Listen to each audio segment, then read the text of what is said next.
How to master the art of conversation and connect with anyone, anywhere. Introduction. Have you ever stood in a room full of people and felt completely alone? Have you ever had something you wanted to say, but the words just would not come out? Or maybe you have had a conversation that felt empty, like you were just trading words, not really connecting. If you have felt any of that, I want you to know one thing. You are not broken, you are not boring, and you are not alone. The ability to connect with another person through conversation is not some magical gift that a few lucky people are born with. It is a skill. And like any skill, like learning to cook, to drive, or to play an instrument, it can be learned. It can be practiced, and it can be mastered. This book is your guide. We are not going to learn stuffy rules or memorize cheesy pickup lines. Instead, we are going to unlock the natural, authentic communicator that is already inside you. We will break down the art of connection into simple, powerful steps. Together, we are going to transform awkward silence into comfortable space, small talk into big connections, and social anxiety into social confidence. Your journey to connecting with anyone, anywhere, starts right now. Chapter 1. The Power of Real Connection. Let me paint you a picture. Maybe you have been in this picture before. You are at a work event, or a friend's party, or even just waiting in line for a coffee. Someone is standing near you. A silence hangs in the air, heavy and thick like a wool blanket on a summer day. You feel a social pressure, a little nudge from your brain that says you should probably say something. Anything, so you do. You turn and say, "Crazy weather we are having, huh?" They nod, a polite but distant smile on their face. "Yep, it sure is," they reply. And then the silence returns. Only this time it feels even heavier. You have exchanged words, but nothing has happened. It was a transaction of sounds, not a connection of souls. Your mind races. What do I say next? They probably think I am so boring. I should have just stayed quiet. This tiny, seemingly insignificant moment can leave a bitter taste in your mouth. It reinforces a story you might tell yourself, the story that you are just not good with people, that you are awkward, that connecting is for other people, the naturals, the extroverts, the charismatic ones. Now, let me paint you another picture. You are on a bus or a train sitting next to a stranger. You are both just looking out the window. For some reason, you decide to comment on something you see, not as a line, but as a genuine observation. "I have always loved how the city looks in the rain," you say quietly, almost to yourself. The person next to you turns, and their eyes are not distant. They are engaged. "Me too," they say. It's like the whole world gets a good wash. And for the next 10 minutes, you talk. Not about the weather, but about what the rain reminds you of. You talk about childhood memories of jumping in puddles. They talk about a trip they took to a rainforest. You learn they are a musician, and they find it creatively inspiring.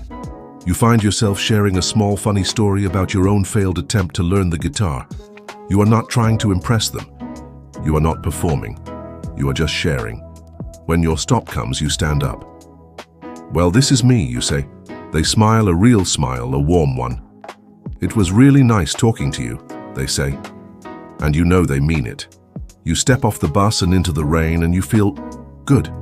You feel lighter, you feel seen, you feel for a moment genuinely connected to another human being. You will probably never see that person again, but the feeling of that connection stays with you for the rest of the day. What was the difference between those two moments? The difference was not the words. The difference was not the location. The difference was the presence of a real human connection. That is the power we are here to talk about. This book is not about learning how to avoid the first scenario. It is about learning how to create the second one, over and over again, in a way that feels natural and true to you. Because that feeling, that spark of genuine connection, is not just a nice little bonus in life, it is the main event. It is one of the most fundamental, powerful and necessary forces for our happiness, our health and our sense of well-being. We are, at our core, wired for connection. It is in our biology. It is in our history. It is in our soul's deepest longing. To truly understand why this skill is so vital, we need to look at our own programming. Think of early humans on the vast, dangerous savannas. What was our greatest weapon? It was not our claws, we do not have any. It was not our speed. Many animals could outrun us. It was not our strength. Many were far stronger. our greatest survival tool was each other. It was our ability to cooperate, to communicate, to form tribes, and to build communities.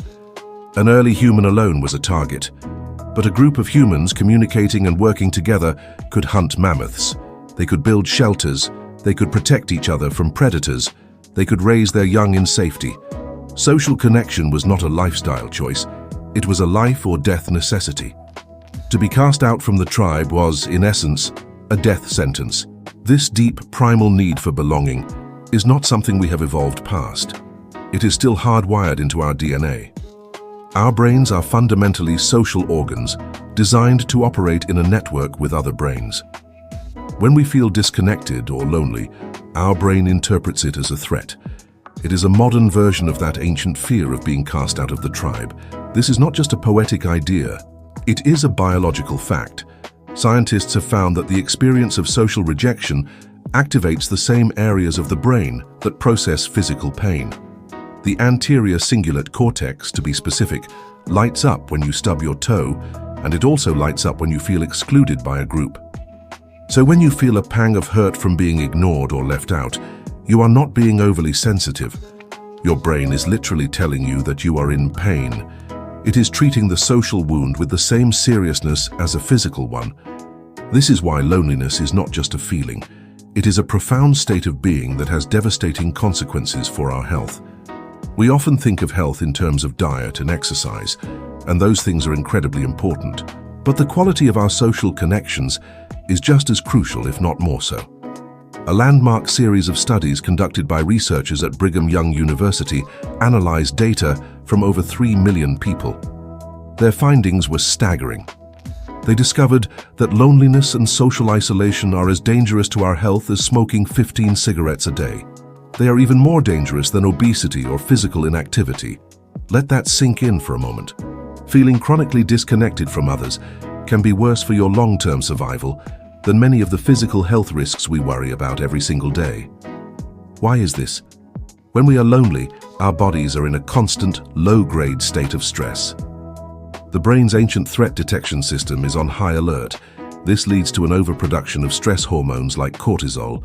Over time, chronic high cortisol levels can wreak havoc on the body. It can lead to increased inflammation, which is a root cause of many chronic diseases, from heart disease to arthritis. It weakens our immune system, making us more susceptible to illness. It disrupts our sleep patterns, which is essential for physical and mental repair. It can even accelerate cognitive decline and increase the risk of dementia in older adults. In essence, loneliness puts the body into a perpetual survival mode, wearing down its resources and leaving it vulnerable. But here is the beautiful, hopeful flip side to that coin. If disconnection is a poison, connection is the antidote. It is one of the most powerful medicines available to us, and it is free. When we experience a moment of genuine connection, like that conversation on the bus, our brain chemistry changes for the better. The star player in this process is a remarkable neurochemical called oxytocin. You may have heard of it called the cuddle hormone or the love drug, and for good reason. Oxytocin is released during moments of positive social bonding. It happens when a mother holds her baby, when we hug a loved one, when we share a laugh with a friend, and yes, even when we have a warm, engaging conversation with a stranger.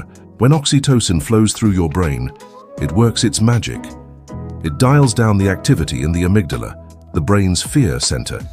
This is why connecting with someone can feel so calming and reassuring. It literally reduces your anxiety on a chemical level.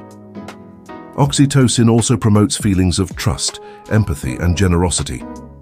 It makes us more likely to see the good in others and to feel like we are part of something larger than ourselves. It is the brain's social glue, the molecule that says, "You are safe, you belong, we are in this together." This is not just about feeling good, it is about being healthy. Regular positive social interaction has been shown to boost the immune system, lower blood pressure, increase resilience to stress, and even help us live longer, happier lives. So when we talk about mastering the art of conversation, we are not just talking about a soft skill to put on your resume. We are not talking about becoming the life of the party or having 1,000 friends on social media. We are talking about learning to cultivate the single most important ingredient for a fulfilling human life. We are talking about learning how to nourish ourselves with the medicine of connection, The goal of this book is to demystify this process. Many people believe that conversational ability is a fixed trait. You are either born a smooth talker or you are not. This is one of the most damaging myths about social interaction.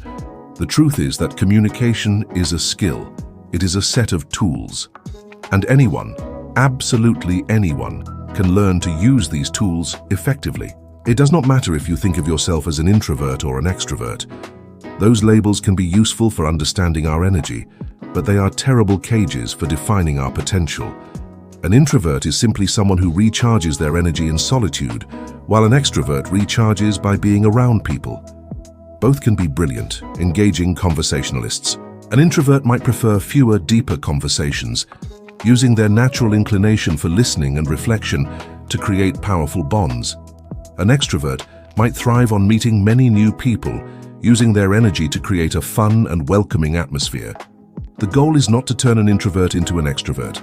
The goal is to give both the tools to connect in a way that is authentic and effective for them. It is about expanding your comfort zone, not abandoning your personality. This journey is about a fundamental shift in perspective. It is about seeing every conversation not as a test to be passed or failed, but as an opportunity to be explored, an opportunity to learn something new, an opportunity to see the world through someone else's eyes, an opportunity to share a small piece of yourself and have it be received, an opportunity to create a tiny spark of light in a world that can often feel dark and disconnected.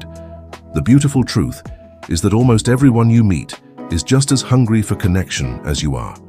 They are walking around with their own stories, their own hopes and their own fears. They are waiting for someone to show a flicker of genuine interest. By learning these skills, you can be that person. You can be the one who opens the door. In the chapters that follow, we are going to break down this art into simple, manageable pieces. We will start by tackling the biggest obstacle of all, the noisy, critical voice inside your own head. We will learn how to quiet that voice and replace it with a powerful sense of curiosity. We will explore the superpower of deep listening, discovering that the most charismatic people are often the best listeners, not the best talkers. We will learn how to ask questions that are like keys, unlocking the fascinating worlds that exist inside of other people. We will decode the silent conversation of body language, learning how to send messages of warmth and openness without saying a single word. We will learn how to transform our experiences into compelling stories that make people feel, not just hear. We will navigate the practical realities of parties, networking events, and first dates. And we will learn how to handle those inevitable awkward moments with grace, and how to end a conversation leaving the other person feeling great. This is not a book of rules. It is a book of tools.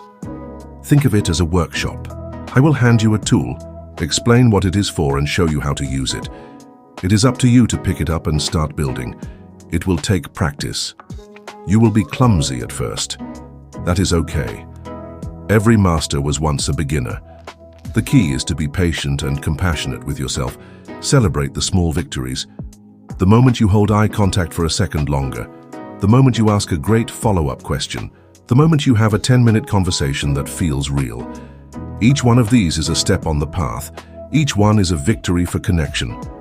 Your journey to a more connected, vibrant, and fulfilling life does not start when you finish this book. It starts with the very next conversation you have. Let's begin. Chapter 2. Get out of your own head. Imagine you're about to walk into a room. It could be a birthday party where you only know the host. It could be a training seminar for work. It could be your new partner's family dinner. Take a moment and feel what happens in your body. Your heart might start beating a little faster. Your palms might feel a little damp. A knot might begin to form in your stomach. And then the voice starts. It is a familiar voice, one you have known for a long time. It whispers, or maybe it shouts, a stream of friendly advice. Do not say anything stupid, it warns. Everyone here is probably smarter and more interesting than you. They are all friends already. They do not want to talk to you. What if you try to talk and nobody responds? What if you make a joke and nobody laughs? They are all going to think you are so awkward. Just find a corner, check your phone, and hope nobody notices you. It is safer that way. This voice, this internal monologue of fear and doubt, is the single greatest obstacle to connection. It is a wall that we build around ourselves, brick by brick, with every negative prediction and self-critical thought. Before you even have a chance to connect with another person, you are already locked in a battle with yourself. This internal narrator is what we will call your inner critic, and its primary job, as it sees it, is to protect you from the perceived danger of social rejection. The problem is, your inner critic is a terrible strategist. It is like an overprotective parent who is so afraid of you getting a scrape on your knee that they refuse to let you go outside and play. Its protection keeps you safe, but it also keeps you isolated, bored, and completely alone. To master the art of conversation, the very first step is not to learn what to say to others. It is to learn how to manage what you say to yourself. Let's give this inner critic a name and a face. Think of it as a tiny, frantic security guard living in your head. Let's call him Frank. Frank is not evil. He actually thinks he is helping you. His worldview was formed a long time ago, maybe from a moment in school when you were embarrassed, or a time when a comment was misunderstood, or from growing up in a family where you were told to be seen and not heard. Based on this old evidence, Frank has concluded that social interaction is a high-stakes, dangerous battlefield. His job is to scan for threats, point out all your flaws before someone else can, and convince you to retreat to safety. The issue is that Frank is working with outdated intelligence. He is still fighting yesterday's wars. He does not realize that, as an adult, a slightly awkward conversation will not get you kicked out of the tribe. It will not lead to your demise. But Frank does not know that.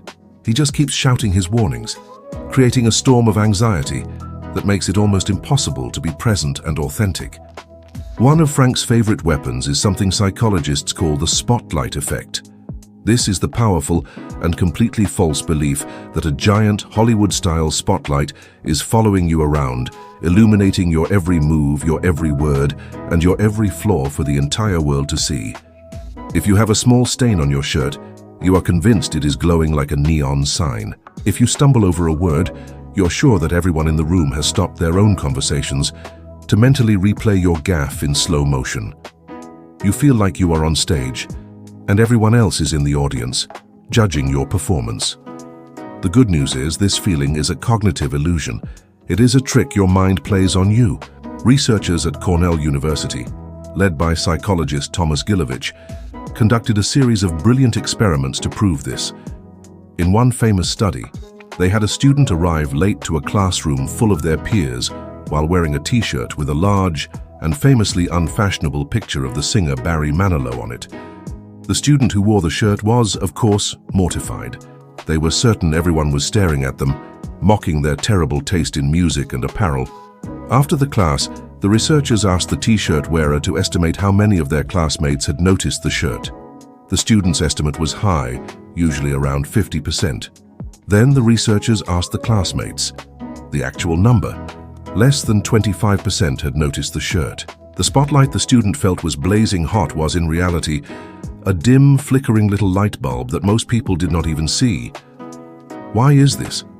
Because while you are convinced the spotlight is on you, everyone else is busy worrying about the spotlight they are convinced is on them. The person you are about to talk to is not analyzing your every word. They are busy worrying about what they are going to say next. They are worried you will think they are boring. They are worried they have something stuck in their teeth. They are living inside their own movie, with their own version of Frank the security guard shouting warnings in their ear. This is one of the most liberating truths in all of social psychology. People are not thinking about you nearly as much as you think they are. Realizing this, truly internalizing this, is like being let out of prison. It takes the pressure off. It lowers the stakes. You can stop performing and start participating. You can stop worrying about being judged and start focusing on connecting. So how do we do this? How do we turn down the volume on Frank and step out of the imaginary spotlight? The answer is not to fight fire with fire. Trying to argue with your inner critic is a losing battle. If you tell Frank, "I am not going to be awkward," he will just reply, "Oh yeah, how can you be so sure? Remember that time in 2014 when you said," it is an endless loop. You cannot out-logic a system that is based on emotion and fear. The solution is not to fight the fear. The solution is to change your focus. The most powerful antidote to the poison of social anxiety is a simple, powerful dose of genuine curiosity.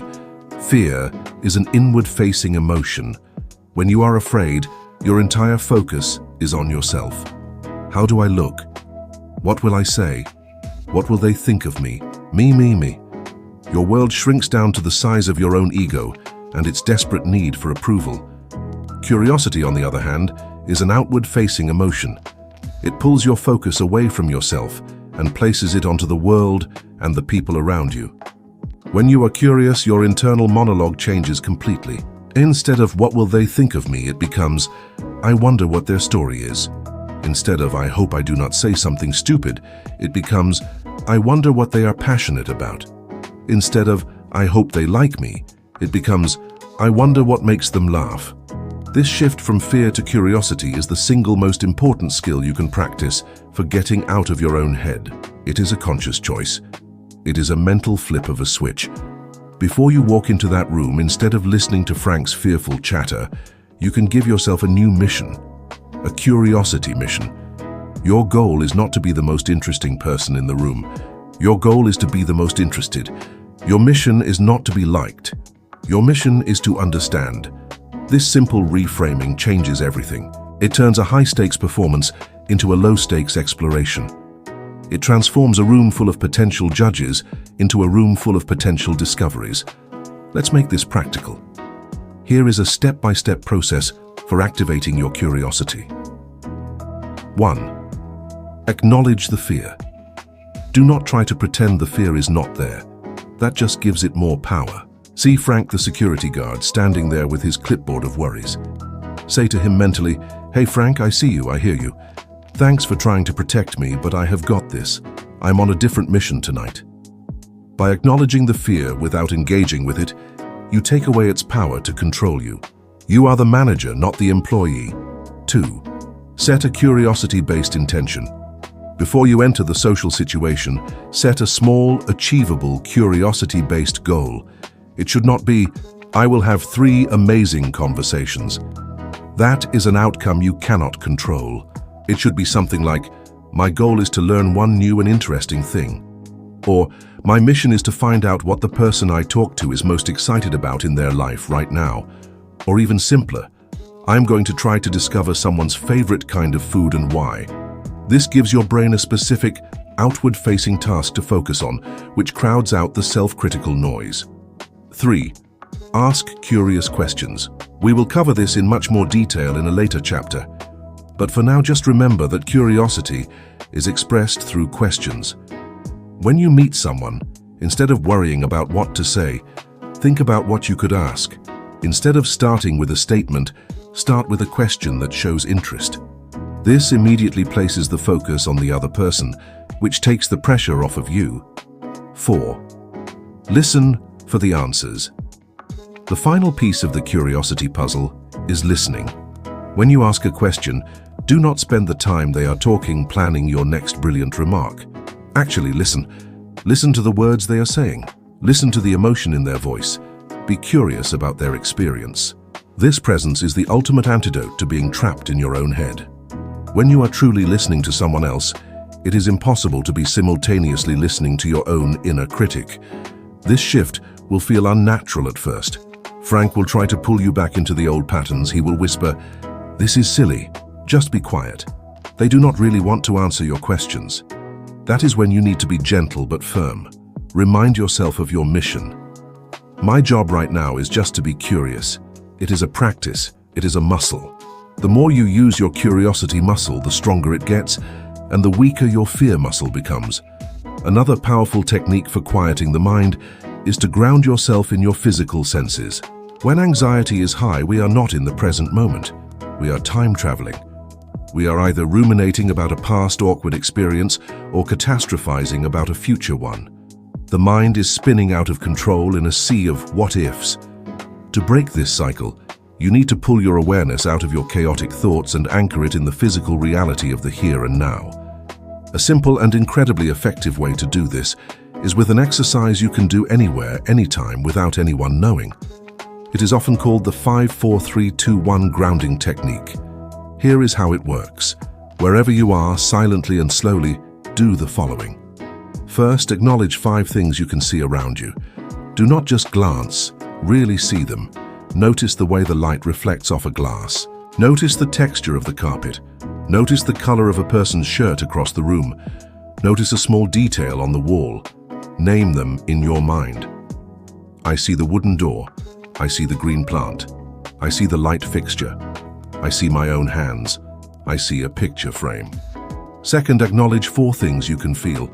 Bring your awareness to the physical sensations of your body. I can feel the smooth, cool surface of my phone in my hand. I can feel the fabric of my pants on my legs. I can feel the gentle pressure of the floor beneath my shoes. I can feel the air from the vent on my neck. Third, acknowledge 3 things you can hear. Listen past the loud noises and try to pick out subtle sounds. I can hear the hum of the air conditioner. I can hear the distant sound of traffic outside. I can hear the faint clinking of glasses from the kitchen. Fourth, acknowledge 2 things you can smell. This one might be more subtle, but try. I can smell the scent of coffee in the air. I can smell the faint fragrance of someone's perfume. Fifth, acknowledge 1 thing you can taste. This could be the lingering taste of your last drink or meal, or you can simply notice the current sensation inside your mouth. I can taste the mint from my gum. This exercise works because it forces your brain to stop its frantic, abstract worrying and focus on concrete, sensory information. It yanks you out of the past and future and plants you firmly in the present moment. It is a circuit breaker for anxiety. You can do this in the car before you walk into the party. You can do it in the bathroom if you feel overwhelmed. It is your secret weapon for reclaiming your calm and getting out of your head. Now, I want to introduce a concept that will guide your practice from this day forward. It is the 1% rule. The thought of transforming from a socially anxious person to a confident conversationalist can feel overwhelming. It feels like you have to climb Mount Everest. The pressure to be perfect can paralyze you. The 1% rule throws that idea away. The goal is not to get 100% better overnight. The goal is to get just 1% better, 1% braver, or 1% more curious in your very next interaction. What does 1% look like? It is tiny. It is manageable. It is almost too easy. If you are someone who never makes eye contact, your 1% improvement is to hold eye contact with the cashier at the grocery store for just 1 second longer than you normally would. Not 5 seconds, just 1. If you are someone who never initiates a conversation, your 1% is to be the one to say hello first to a coworker in the hallway. That is it, just hello. If you are someone who only ever asks yes or no questions, your 1% is to ask one single open-ended question today. Instead of having a busy day, try, what has been the most interesting part of your day so far? Just once. If you are someone who never shares anything personal, your 1% is to offer one small low-stakes opinion. When someone says they liked a movie, instead of just nodding, you could say, I liked it too. I thought the main actor was really great. The beauty of the 1% rule is that it is non-intimidating. Frank the security guard barely even notices it. It is too small of a threat. But these tiny 1% improvements compounded over time lead to extraordinary results. 1% better every day for a year does not make you 365% better. Because of the power of compounding, it makes you nearly 37 times better. It is a gradual, gentle, and unstoppable way to build real, lasting confidence. Your only job after reading this chapter is to pick your next 1%. What is the smallest, easiest step you can take today to move from fear towards curiosity? Remember, the battle for connection is won or lost on the battlefield of your own mind before you ever say a word. The person you need to convince is yourself. You need to convince yourself that it is safe to be seen. You need to convince yourself that what other people think of you is none of your business. Your business is to be interested in them. You need to convince yourself that you do not need to be perfect. You just need to be present. The voice of your inner critic may never disappear completely, and that is okay. You do not need it to be silent. You just need a new voice, the voice of curiosity, to be a little bit louder. You have the power to control the volume. You have the power to change the channel in your own mind. Step out of the spotlight. Ground yourself in the now. Give yourself a mission to be interested. not interesting, and take one small, 1% step forward. This is how you begin to get out of your own way and open the door to real, authentic connection. You can do this. Chapter 3. The Superpower of Deep Listening. In the last chapter, we talked about the noisy battlefield inside our own minds. We talked about quieting the inner critic and shifting our focus from a state of fear to a state of curiosity. Now that we have started to clear out our own internal space, we can begin to invite someone else in. And the way we do that, the most profound and powerful way, is by learning the lost art of listening.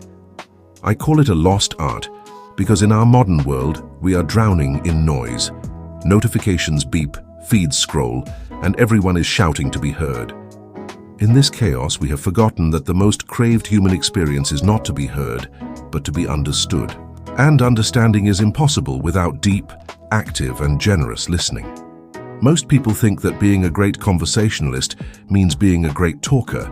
They think it is about having witty stories, clever jokes, and brilliant insights. They spend their time preparing their lines, polishing their anecdotes, and waiting for their turn to shine. But this is one of the biggest misunderstandings in human communication. The most charismatic, the most beloved, and the most connecting people in the world are rarely the best talkers. They are, almost without exception, the best listeners.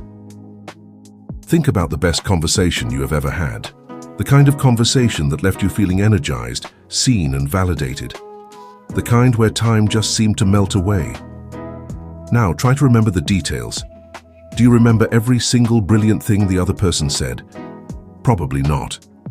What you remember is how they made you feel. You remember the feeling of their undivided attention. You remember the way their eyes stayed with yours, the way they leaned in, the way they seemed genuinely fascinated by your words. They gave you a gift, a rare and precious gift in our distracted world. They gave you the gift of their presence. They made you feel like you were the only person in the world in that moment. That is the power of deep listening. It is a superpower that is available to every single one of us. It costs nothing, yet it is worth everything. It is the fastest path to building trust, rapport, and genuine human connection. Let's be clear about something from the start. Hearing is not the same as listening. Hearing is a physical process. It is a biological function of your ears. Sound waves travel through the air, vibrate your eardrums, and send signals to your brain. It is passive. It requires no effort. You can be hearing the words someone is saying while you are simultaneously planning your grocery list, worrying about a work deadline, or thinking about what you are going to say next. It is like sitting in a room with the television on in the background. The sound is present, but it is just noise. You are hearing it, but you are not engaged with it. Listening, on the other hand, is an active process. It is a conscious choice. It is a skill that requires focus, energy, and intention. True listening is not just about the ears. It is about the mind and the heart. It is the act of willingly setting aside your own thoughts, your own agenda, and your own ego to fully step into the world of another person. It is like moving from the back of a noisy theater to a front row seat, leaning forward and hanging on every word because you genuinely want to understand the story that is unfolding. The biggest barrier to this kind of listening is a habit so common that most of us do not even realize we are doing it. It is the habit of listening to reply. The other person starts talking, and almost immediately our brain kicks into overdrive. It is not trying to understand their point. It is scanning their words for an entry point, a place where we can jump in. Their story about a frustrating day at work triggers our own story about a frustrating day at work, and we can barely wait for them to take a breath so we can share it. They mention a movie they saw, and we are already formulating our own review of that movie. They express an opinion, and we are busy building our counter-argument. This is not a conversation. This is a verbal competition. It is two people taking turns making speeches at each other. The result is that nobody feels heard. Nobody feels understood. It is a conversational dead end that leaves both people feeling vaguely dissatisfied, as if they have just eaten a meal with no nutritional value. Why do we do this? It often comes from a place of insecurity, the same place that Frank the inner critic lives. We are desperate to prove our worth. We want to show that we are smart, that we are funny, that we are interesting, that we have valuable things to contribute. We are afraid that if we are just quiet and listen, we will be seen as passive or boring. We believe our value in the conversation comes from what we say. The great paradox is that the exact opposite is true. Your value, especially in the beginning of a relationship, comes not from what you say, but from how well you listen. Giving someone your full, undivided attention is the most powerful way to communicate respect, interest, and value. It sends a message that is far more potent than any witty remark. The message is, I see you, I hear you, what you say matters to me. There is no greater compliment you can pay another human being. To become a master listener, we need to understand that listening happens on different levels. Just like a video game, you can level up your listening skills to unlock deeper and more rewarding experiences. Let's break down the 3 primary levels of listening. Most of us spend our lives stuck on the first level. Level 1 is what we call internal listening. This is the most common and the most basic form of listening. When you are listening at level 1, every single thing you hear is filtered through the question, what does this mean to me? It is all about you, your thoughts, your feelings, your experiences, your opinions. The other person is not really a person. They are a soundboard for your own internal monologue. You are not listening to understand them. You are listening for your cue. Let me give you some examples because you will recognize them immediately. Your friend says, I am so exhausted. I was up all night with my sick kid. The level 1 listener replies, oh, I know exactly what you mean. Let me tell you about the time my kid had the flu. I did not sleep for 3 days straight. It was a nightmare. The conversation is no longer about your friend's exhaustion. It is now a competition about who is more tired, a competition you are determined to win. Your coworker says, I finally booked my trip to Italy. I am so excited. The level 1 listener replies, oh, Italy. I went there in 2019. You absolutely have to go to this one specific restaurant in Florence. Do not bother with Rome, it is too touristy.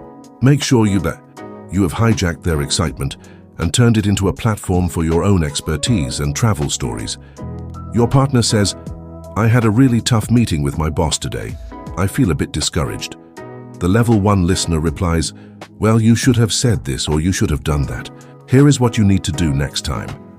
You have immediately jumped into problem-solving mode, assuming they came to you for a strategic plan rather than for simple comfort and understanding. Listening at level 1 is not malicious. We rarely do it on purpose. It is a deeply ingrained habit driven by our ego's desire to connect by finding common ground. The problem is, it does not create connection. It creates a subtle sense of being dismissed. The speaker comes to you with something of their own, and you immediately take it from them and replace it with something of yours. It is like they have brought you a small personal treasure to look at, and you have responded by pulling out your own treasure box and saying, that is nice, but look at mine. To move beyond this level, we have to practice the discipline of intentionally silencing our own story and our own advice, and choosing to stay in their story instead. Level 2 is what we call focused listening. This is a significant step up. At level 2, you have successfully quieted your own internal monologue and are now genuinely focused on the other person. You are listening to their words. You are tracking their story. You are processing the information they are giving you. You are aiming for comprehension. If they are giving you directions, you are focused on remembering every turn. If they are explaining a concept, you are focused on understanding the logic. This is the level of a good student in a classroom or a good employee in a briefing. It is respectful, it is attentive, and it is necessary for effective communication. Many people who consider themselves good listeners operate at this level. The focus here is on the what. What happened? What did she say? What was the outcome? You are collecting the facts of the story. If your friend tells you about their frustrating day, you are listening to the sequence of events. Okay, so first your boss moved up the deadline, then your computer crashed, and then the client was unhappy. You have heard the information accurately. You can repeat it back. This is far better than level 1, and it is a worthy goal in itself. But it is not where the magic of deep connection happens, because level 2 listening is still mostly about the content. It is about the head, not the heart. You understand the story, but you do not necessarily understand the person telling the story. To get there, we have to unlock the final, most powerful level. Level 3 is what we call global listening, or deep listening. This is the superpower. When you are listening at level 3, you are listening with all of your senses. You are not just hearing the words, you are listening to the entire human being in front of you. You are listening for the music behind the words. Think about it. The same set of words, "I am fine," can have a dozen different meanings depending on the music. It can be said with a bright smile, meaning, "I am genuinely okay." It can be said with a sigh and downcast eyes, meaning, "I am falling apart, but I do not want to talk about it." It can be said with a sharp, clipped tone, meaning, "Leave me alone." A level 2 listener hears the words, "I am fine." A level 3 listener hears the emotion, the hesitation, the unspoken story, and knows that fine is the last thing this person is. At level 3, you are listening for more than just the facts. You are listening for feelings. What emotions are present in their voice? Is there excitement, frustration, sadness, fear, hope? The emotion is often more important than the story itself. You are listening for values. What does this story tell you about what is truly important to this person? When they talk about a project at work, are they lighting up about the creativity, the teamwork, or the impact it had? This tells you what drives them. You are listening for what is not being said, the pauses, the hesitations, the topics they seem to talk around. Sometimes the most important part of a story is the part they leave out. Global listening is about receiving all of this information, the verbal and the non-verbal, without judgment. You are not just a data collector. You are a witness. You are creating a safe space for the other person to be fully themselves. It is the difference between reading the sheet music and actually hearing the symphony. So how do we do it? How do we make the leap from the flat, black and white world of level 2 to the full-color surround sound world of level 3? It requires a few key tools and a lot of conscious practice. Let's build your deep listening toolkit. The first and most underrated tool is the power of the pause. In conversation, we are often terrified of silence. An empty space of a few seconds can feel like an eternity. Our anxiety rushes in, and we feel an overwhelming urge to fill the void with words, anything to avoid the awkwardness. But a master listener understands that silence is not a void. It is a space. It is a powerful, active part of the conversation. When you allow for a moment of silence after someone has finished speaking, you are communicating several powerful things. First, you are communicating that you are actually thinking about what they just said. You are not just reloading your next sentence. You are digesting their words. This is a profound sign of respect. Second, you are giving the speaker space to think as well. Often, when someone is telling a story, they do not have it all figured out. A moment of silence gives them a chance to catch their breath, and often, they will fill that silence themselves with a deeper, more important thought. They might say, "And you know, when I really think about it, the reason it bothered me so much was because..." That is the gold, and you would have missed it if you had jumped in with your own thoughts immediately.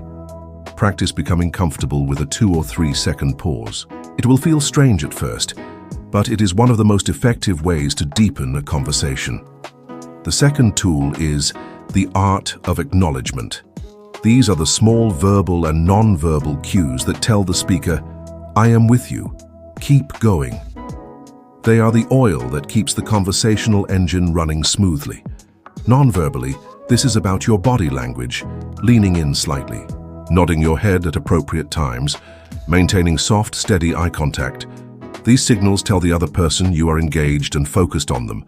Verbally, these are small, unobtrusive sounds and phrases. Things like, "Uh-huh," "Mm-hmm," "I see," "Wow," "Okay." These are not interruptions. They are encouragements. They are the conversational equivalent of a gentle hand on their back, urging them forward. They let the speaker know that their signal is being received, and it is safe to continue broadcasting. Without these acknowledgements, a speaker can start to feel like they are talking into a void, which can cause them to shut down. The third and most transformative tool is a 2-step technique we will call the echo and inquiry. This is your primary method for practicing level 3 listening. It is simple in its structure, but profound in its impact. Here is how it works. Step 1. The echo. This is also known as reflecting or paraphrasing. After the person has shared something of substance, your job is to briefly reflect back the essence of what you heard. The key here is not to sound like a parrot, robotically repeating their exact words. You want to summarize the core message or the core feeling in your own words. This proves that you were not just hearing, but that you were understanding. You can use lead-in phrases like these. So what I am hearing is, it sounds like you felt really... Okay, so the main challenge for you was, in other words, you were hoping for one thing but got another. Let's see it in action. Your friend says, I worked so hard on that presentation for weeks, I thought it was really good. But my boss just picked it apart in front of everyone and did not have a single positive thing to say. A level 1 response would be, ugh, my boss is a jerk too. Let me tell you. An echo response would be, wow, it sounds like you felt really proud of your work and then felt completely blindsided and humiliated in that meeting. Can you feel the difference? The echo does not solve the problem. It does not offer advice. It does not turn the spotlight back on you. It does one thing and one thing only. It validates the speaker's experience. It tells them, I get it. I understand what that was like for you. This act of validation is incredibly powerful. It makes people feel safe. It makes them feel seen. Step 2. The inquiry. After you have offered the echo and the person has confirmed it, usually with a nod or a yes, exactly, you then invite them to go deeper. You ask a gentle, open-ended question that stems directly from what they have just shared. This is where you use your curiosity. The question should not be about a new topic. It should be an invitation to explore the current topic more fully. Using our previous example, after you say it sounds like you felt really proud of your work, and then felt completely blindsided and humiliated in that meeting, and they nod, you could follow up with an inquiry like, what was the hardest part about that for you? Or, how did you handle the rest of the meeting after that happened? Or even, what is your relationship with your boss normally like? This combination of echo and inquiry is a beautiful conversational dance. The echo says, I am with you. The inquiry says, tell me more. It moves the conversation from a surface-level report of events into a deeper exploration of meaning and emotion. It is the core mechanism of level 3 listening. It takes practice to make it feel natural, but it is a skill that will fundamentally change the quality of your connections. Becoming a deep listener is a journey, not a destination. It requires you to constantly and consciously choose to be interested over being interesting. It requires you to tame your ego and your desire to be the star of the show. It requires you to offer your attention to others freely, without expecting anything in return. But the rewards are immeasurable. When you truly listen to someone, you give them a space to understand themselves better. People often do not know what they think or feel until they have a chance to say it out loud to an attentive listener. By listening, you are not just receiving information, you are helping them create it. Your practice this week is to focus on listening. In your next conversation, try to consciously identify which level of listening you are operating on. Are you stuck in level 1 just waiting to talk? Are you in level 2 tracking the facts? Can you push yourself, even for just 30 seconds, into level 3? Try using an echo. Try offering a moment of silence. Notice what happens. Do not worry about being perfect. Just worry about being present. Remember the most profound truth of connection. Everyone is walking around with a story inside them, a story they are desperate to tell. By becoming a master listener, you become the person they trust to tell it to. You become a creator of safety, a builder of trust, and a true artist of human connection. The world does not need more brilliant talkers. It needs more deep, conscious, compassionate listeners. You can be one of them. Chapter 4. The art of asking great questions. If deep listening is the soil in which connection grows, then great questions are the seeds. A conversation without questions is like a car without an engine. It might look nice, but it is not going anywhere. Questions are the engine of curiosity. They are the tools we use to explore the fascinating, undiscovered worlds that exist inside of every single person we meet. They are how we move beyond the boring surface-level chatter about the weather and our jobs, and into the rich, meaningful territory of stories, passions, and dreams. Yet most of us have never been taught how to ask good questions. We tend to ask lazy, simple questions that lead to lazy, simple answers, and then we wonder why our conversations feel so dull and lifeless. We get stuck in an endless loop of "how are you?" "Good, you?" "Good," and the connection dies before it even has a chance to breathe. This chapter is about learning how to trade in your dull, rusty tools for a set of sharp, effective ones. It is about learning how to ask questions that do not just request information, but that ignite imagination, spark reflection, and invite intimacy. Mastering this skill will make you a more engaging and memorable conversationalist, not because you are so interesting, but because you have the ability to unlock the interesting parts of others. People will walk away from a conversation with you feeling like they are the most fascinating person on earth, and they will associate that wonderful feeling with you. This is the secret magic of asking great questions. You make the other person the star of the show, and in doing so, you create a powerful, positive bond. The first and most fundamental concept we need to grasp is the difference between two types of questions: closed questions and open questions. Think of it like this. Every question is a door you are presenting to the other person. A closed question is a door with a simple yes or no written on it. It invites a one-word answer, and then it swings shut, often leading to an awkward silence. An open question is a door that you are holding wide open, inviting the other person to walk through and explore the room on the other side. It cannot be answered with a simple yes or no. It requires a story, an explanation, a reflection. It invites conversation. Closed questions typically start with words like are, is, do, did, have, will, can. Here are some examples of common closed questions. Are you having a good time? Answer, yes. Do you like your job? Answer, it's okay. Have you seen the new superhero movie? Answer, no. Is this your first time at this event? Answer, yes. Each of these questions leads to a conversational dead end. You get a single piece of data, and then the momentum is gone. It is now your responsibility to ask another question, and if you keep asking closed questions, the conversation starts to feel less like a friendly chat and more like an interrogation or a survey. It is a rapid-fire sequence of question-answer, which can be exhausting and sterile. Open questions, on the other hand, are the key to unlocking fluid, natural, and engaging conversations. They typically start with words like what, how, why, where, when, or phrases like tell me about or describe for me. They are invitations to share, not tests to be answered. Let's take our closed questions from before and transform them into powerful open questions. Instead of "Are you having a good time?" try "What's been the most enjoyable part of the evening for you so far?" This question does not just ask for a verdict, good, bad. It asks for a specific positive experience, which often leads to a small story. Instead of "Do you like your job?" try "What's the most interesting challenge you are working on right now?" This moves past a simple like, dislike, and into the substance of their work, revealing what engages their mind. Instead of "Have you seen the new superhero movie?" try "What's a movie you've seen recently that really stuck with you?"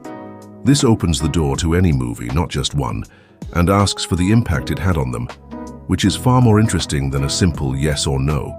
Instead of "Is this your first time at this event?" try "How did you happen to get involved with this event?" This asks for the story of their connection to the place and people, which is richer than a simple factual answer. Do you see the massive difference in power between these two sets of questions? Closed questions seek a fact. Open questions seek a story. And stories are the currency of connection. Your first and most important piece of homework is to become a relentless editor of your own questions. Start noticing how often you ask closed questions. Do not judge yourself for it. We all do it. Just notice. And then, in your next conversation, try to consciously convert one closed question into an open one. This single change, practiced over time, will have a revolutionary impact on the quality of your conversations. It is the difference between knocking on a closed door and being handed a key. Now, simply knowing the difference between open and closed questions is not enough. To truly become a master, We need to understand that there is a hierarchy of questions, a way to move a conversation from the shallow end to the deep end, gracefully and naturally. We can think of this as a three-level model, moving from the factual to the emotional to the motivational. Level 1 questions are factual questions. These are typically what, when, and where questions. They are about gathering the basic data of a person's life. Where are you from? What do you do for a living? What did you study in college? These questions are absolutely necessary. You cannot start a conversation in the deep end. It would be strange and jarring. We need these surface-level questions to establish a foundation and find some common ground. They are the entryway to the conversation. The danger is not in asking them. The danger is in staying there. Many conversations live and die entirely at this level, becoming a boring exchange of resumes. You ask them what they do, they ask you what you do. You ask them where they live, they ask you where you live. It is a polite exchange of facts that creates zero emotional connection.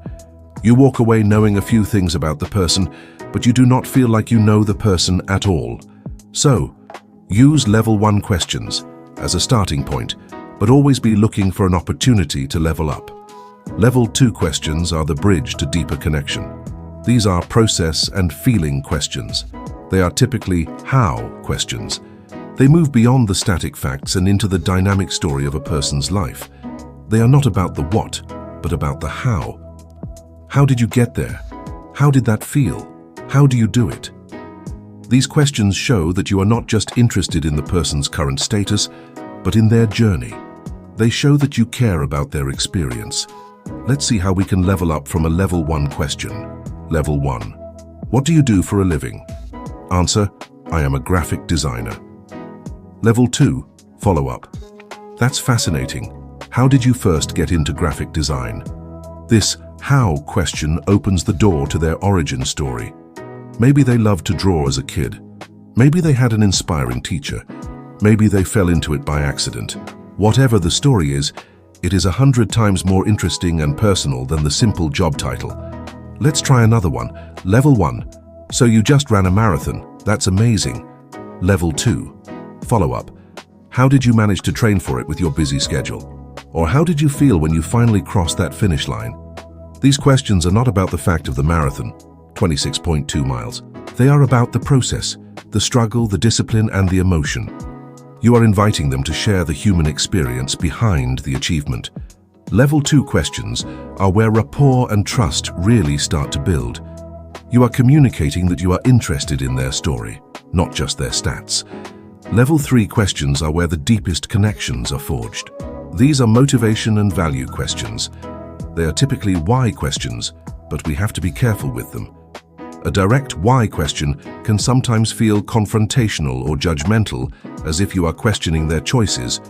Why did you do that? So we often soften the why question into more elegant forms.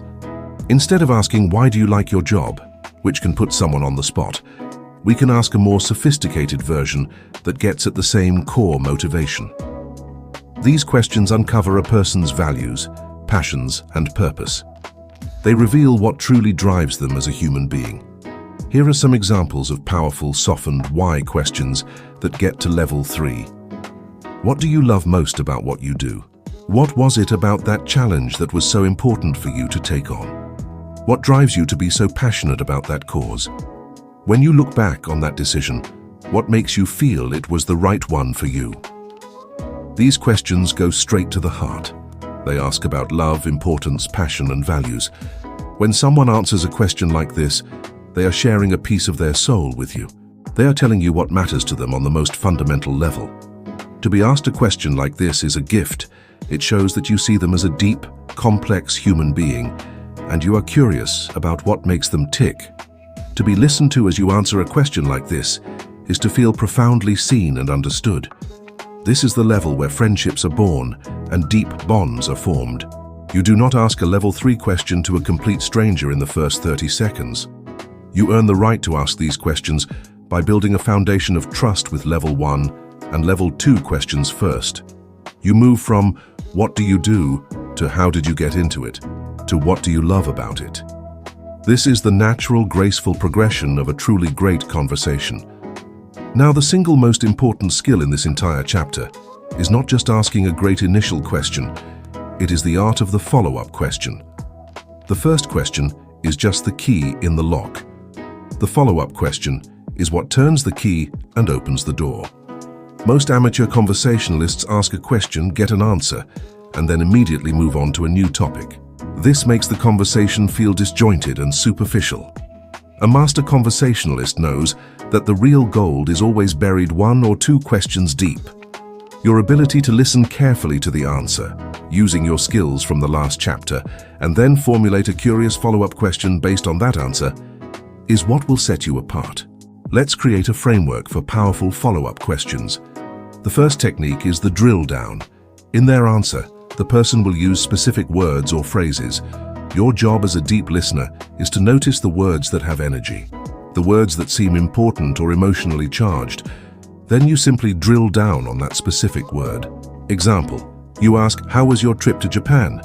They reply, "It was incredible, but it was also surprisingly challenging." Most people would just say, "Oh, that's interesting," and move on. But you, using the drill down technique, have 2 golden words to choose from: incredible and challenging. You can pick one and drill down.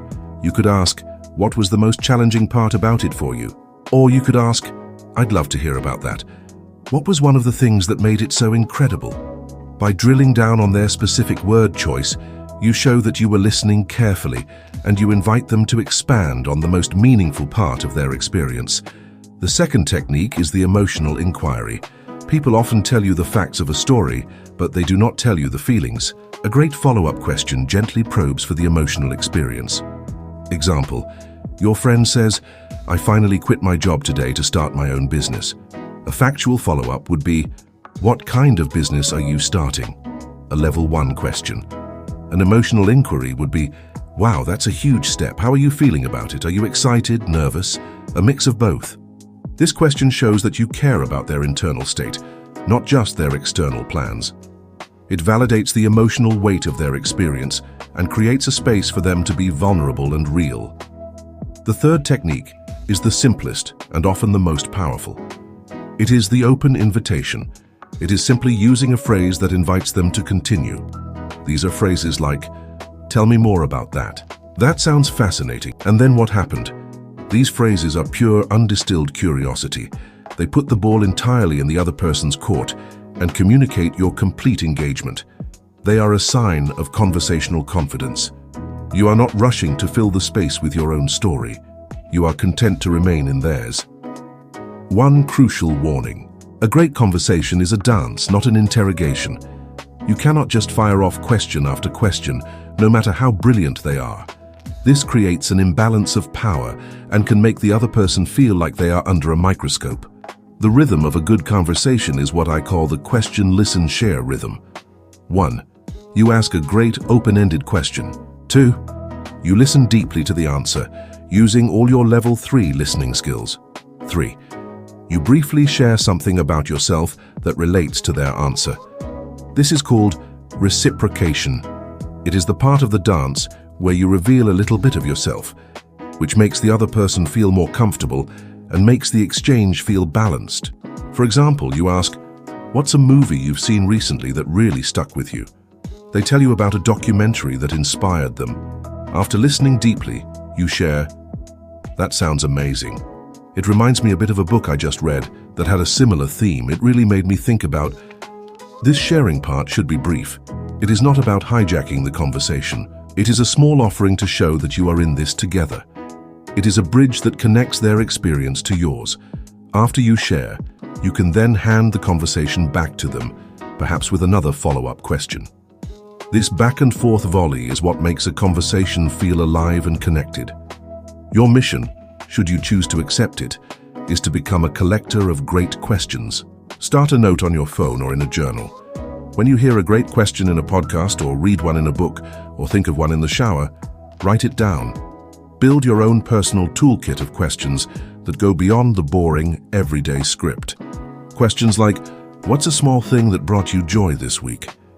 What's something you've been curious about lately? What's one of the best pieces of advice you've ever received? If you could have any superpower, what would it be and why? What's a skill you would love to master if you had unlimited time? Having a few of these creative, playful questions in your back pocket can be a wonderful way to inject life and novelty into a conversation when the moment feels right. Remember, a question is a gift. It is a sign of interest. It is a demonstration of curiosity.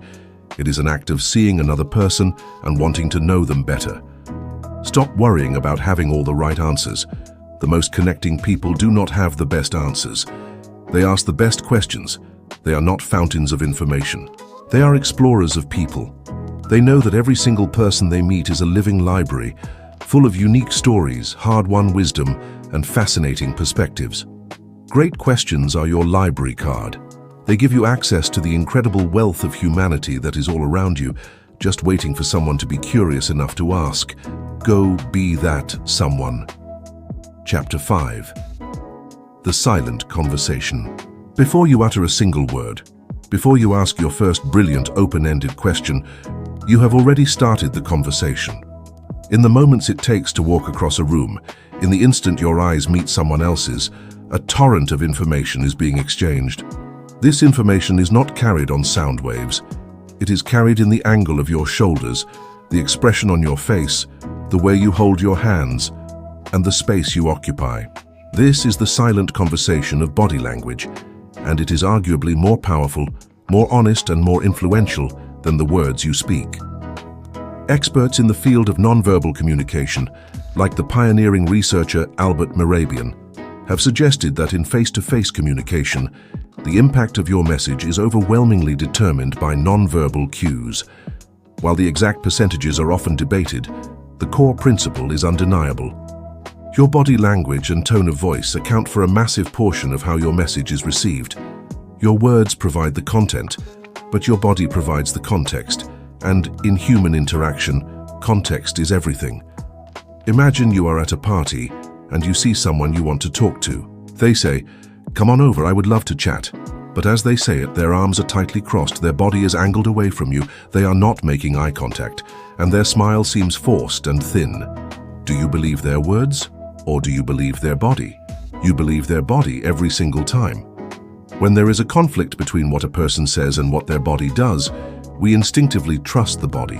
This is because our verbal language is a relatively new invention in our evolutionary history. We have had millions of years to perfect and decode a sophisticated system of nonverbal communication. It is a primal language that is hardwired into our brains. We read it subconsciously, instantly and constantly. The problem is that most of us are completely unconscious of the messages we are sending with our own bodies. We spend all our time worrying about what to say, while our body language is screaming, "I am nervous, I am closed off," or "I am not interested." Learning to speak this silent language fluently is one of the most critical steps in mastering the art of connection. It is about learning to align your physical self with your conversational intentions, ensuring that your body is not betraying your words, but amplifying them. Let's start with the most fundamental concept in body language: open versus closed posture. This is the primary signal that tells the world whether you are receptive and welcoming or defensive and guarded. It is the nonverbal equivalent of a door that is either wide open or bolted shut. Think of your body as a house. Your torso, where your vital organs are, is the main part of the house. Our primal brain is wired to protect this area when we feel threatened or unsure. Therefore, closed body language is anything we do to create a barrier in front of our torso. The most classic example is crossing your arms. It is a self-hug that says, "I am protecting myself." Other forms of closed posture include holding a drink or a bag in front of your chest like a shield, clutching your phone with both hands, keeping your hands in your pockets, or hunching your shoulders forward. These are all subconscious attempts to make ourselves smaller and create a physical barrier between us and the world. When you adopt a closed posture, you are sending a clear signal: "Do not approach," or "I am not fully engaged in this interaction."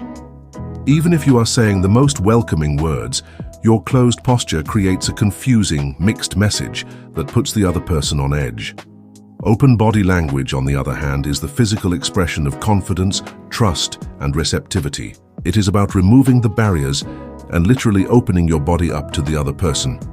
This means keeping your arms uncrossed, letting them hang comfortably at your sides, or using them to gesture naturally. It means keeping your hands visible, which is an ancient sign of trust, showing that you are not concealing a weapon.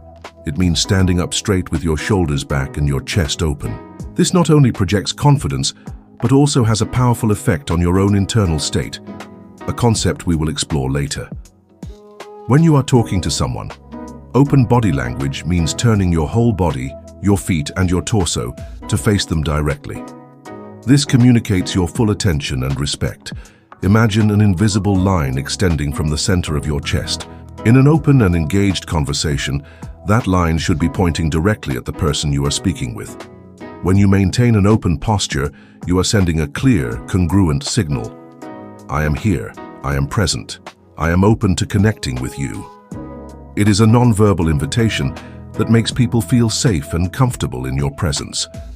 Your practical exercise for this concept is to become an observer of open and closed postures. Say it in a coffee shop, an airport, or a public park. Without being creepy, just watch people. Watch groups of friends talking. Watch couples on dates. Watch colleagues in a meeting. Notice who is open and who is closed. What is the energy like in the groups where people are displaying open body language? It is usually more relaxed, more engaged, with more laughter. What is the energy like when people are closed off?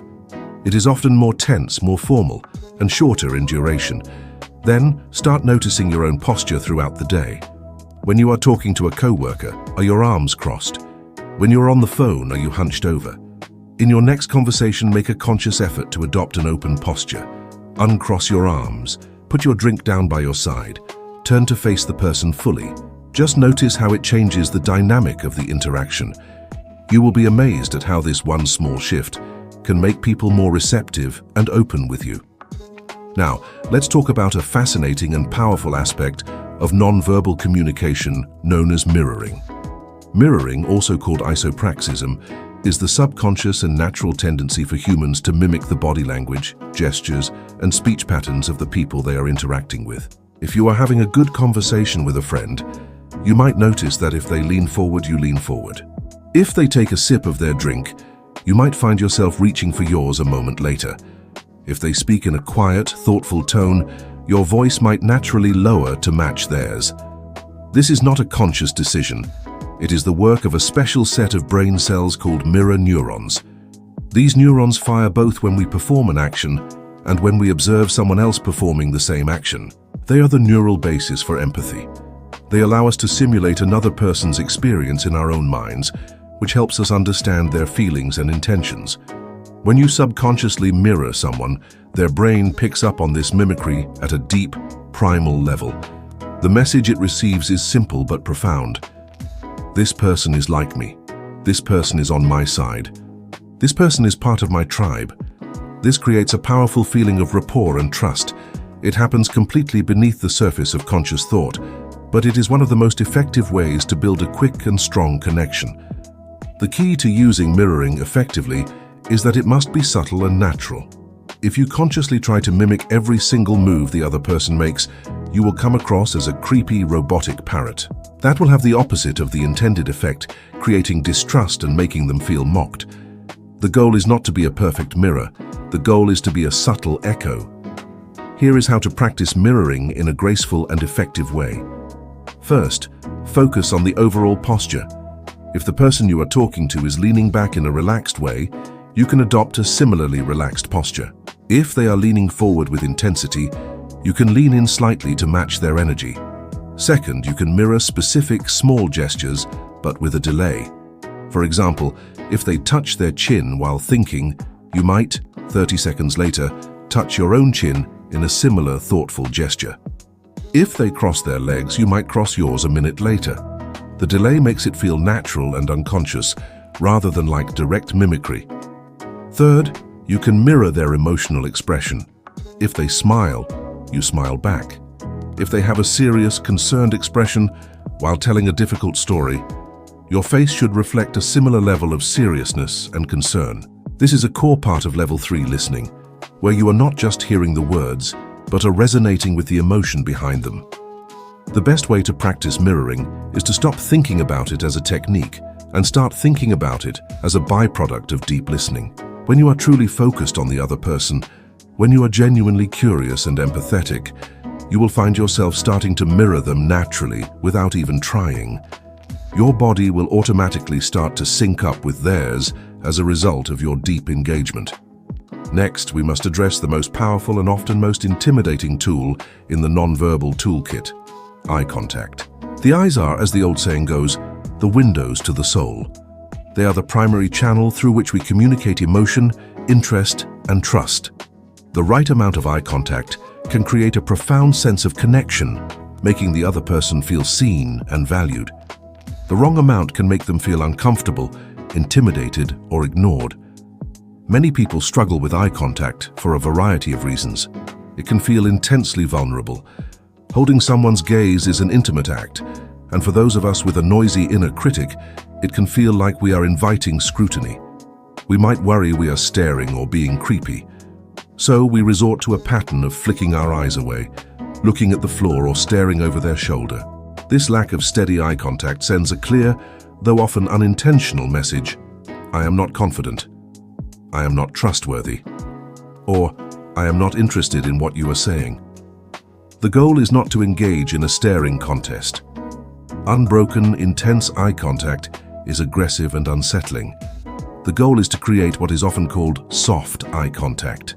It is a relaxed, gentle gaze that communicates warmth and engagement. A good rule of thumb is the 50-70 rule. When you are speaking, you should aim to maintain eye contact about 50% of the time. When you are listening, you should aim to maintain it about 70% of the time. This shows that you are more interested in receiving their message than you are in sending your own. The moments when you do look away should be natural. You might look away briefly to recall a memory or to consider a thought. This looks natural and thoughtful. The key is to always bring your gaze back to their face. If you find direct eye-to-eye contact too intense, you can use a technique called the triangle technique. Instead of locking onto one of their eyes, allow your gaze to move softly in a small triangle around their face. You might look at their left eye for a few seconds, then move to their right eye, then down to their mouth, and then back up to one of the eyes. This constant, gentle movement prevents your gaze from becoming a laser-like stare and feels much more natural and comfortable for both you and the other person.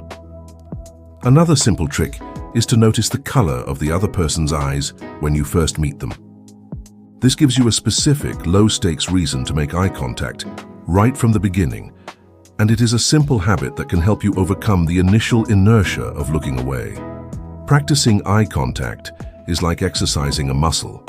It might feel weak and awkward at first, but the more you do it, the stronger and more natural it becomes. Start with low-stakes situations. Practice with the barista, the store clerk, or a family member. Your goal is to be able to hold a comfortable, warm gaze that says, I am present with you and I am interested. Beyond posture and eyes, our gestures and the space we occupy also play a crucial role in the silent conversation. Your hand gestures, when used effectively, can add energy and clarity to your words. Using your hands to emphasize a point, to describe a shape, or to count off items can make you a more dynamic and engaging speaker. The key is to keep your gestures open and expansive. Gestures with open palms facing upwards are generally seen as welcoming and honest. Keeping your hands out of your pockets and using them to complement your speech shows confidence and engagement. On the other hand, fidgety, repetitive gestures like tapping your fingers, jiggling your leg, or playing with your hair can be distracting and signal nervousness. It is important to be aware of these nervous tics and try to replace them with more purposeful, confident gestures. The concept of personal space, or proxemics, is another critical layer of non-verbal communication. The amount of physical distance you keep between yourself and another person sends a powerful message about your relationship and comfort level. Anthropologist Edward T. Hall identified 4 main zones of personal space. The intimate zone, about 0 to 18 inches, is reserved for close friends, family, and romantic partners. The personal zone, about 1.5 to 4 feet, is for conversations with friends and acquaintances. The social zone, about 4 to 12 feet, is for more formal interactions with new acquaintances or in professional settings. And the public zone, over 12 feet, is for public speaking or addressing a large group. These zones can vary greatly between cultures, but the general principle holds true. Violating someone's personal space by standing too close too soon can feel aggressive and threatening, causing them to shut down and retreat. On the other hand, standing too far away can signal aloofness and disinterest. The key is to be sensitive and observant. A good starting point for a new conversation is the outer edge of the personal zone, around 3 to 4 feet. As you build rapport, you can watch for signals that the person is comfortable with you moving slightly closer. If they lean in, take a small step towards you, or do not retreat when you move closer. These are signs of growing comfort and connection. If you move closer and they take a step back or lean away, you should respect that signal and maintain the greater distance. Being attuned to these subtle spatial dances is a hallmark of a socially intelligent person. Finally, we cannot talk about the silent conversation without discussing the face, the most expressive part of our body. Your facial expressions are a direct pipeline to your emotional state. A genuine smile, one that reaches your eyes and creates crinkles at the corners, known as a Duchenne smile, is one of the most powerful tools for building instant rapport. It communicates warmth, happiness, and kindness universally. It is a sign of welcome that transcends all language barriers. Practice smiling at people. It might feel strange at first if you're not used to it, but a warm, genuine smile is a gift you can give to anyone you meet. Beyond smiling, allowing your face to be expressive and congruent with your emotions is key. If you are talking about something exciting, let that excitement show on your face. If you are listening to a sad story, your expression should reflect empathy and concern. A blank, impassive face can be interpreted as boredom or judgment. You want your face to be an open book that reflects your engagement and your emotional response to the conversation.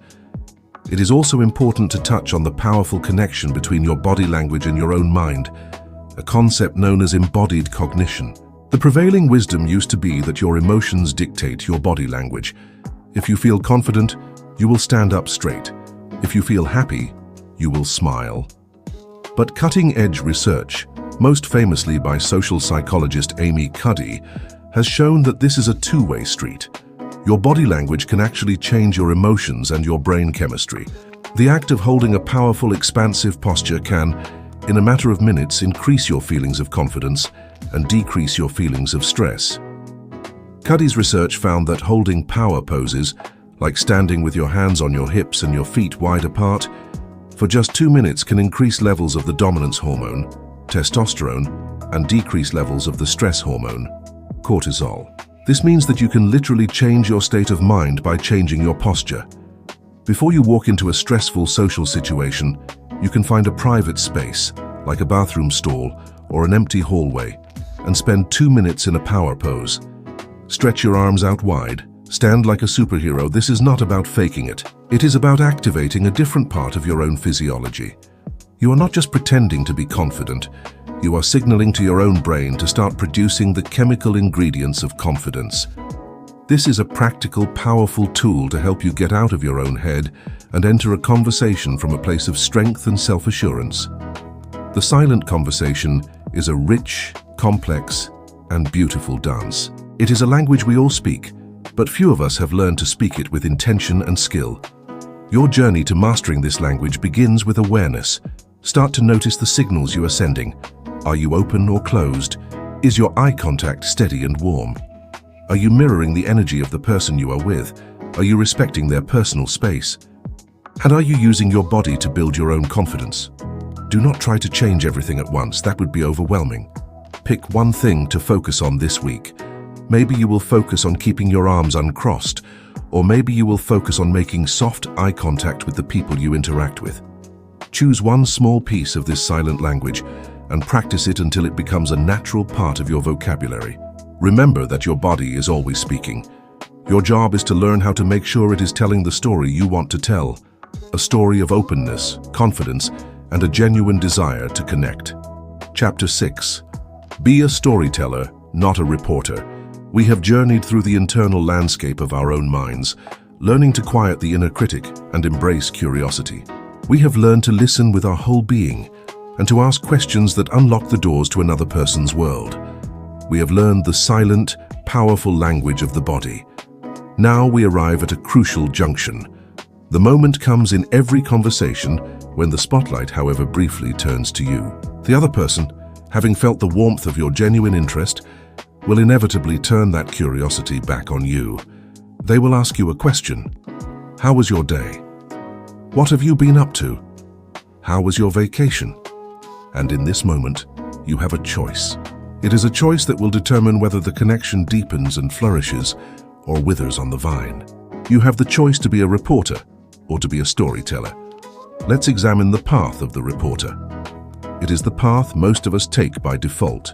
It is logical, it is factual, and it is safe. The reporter's job is to deliver information, clean and sterile.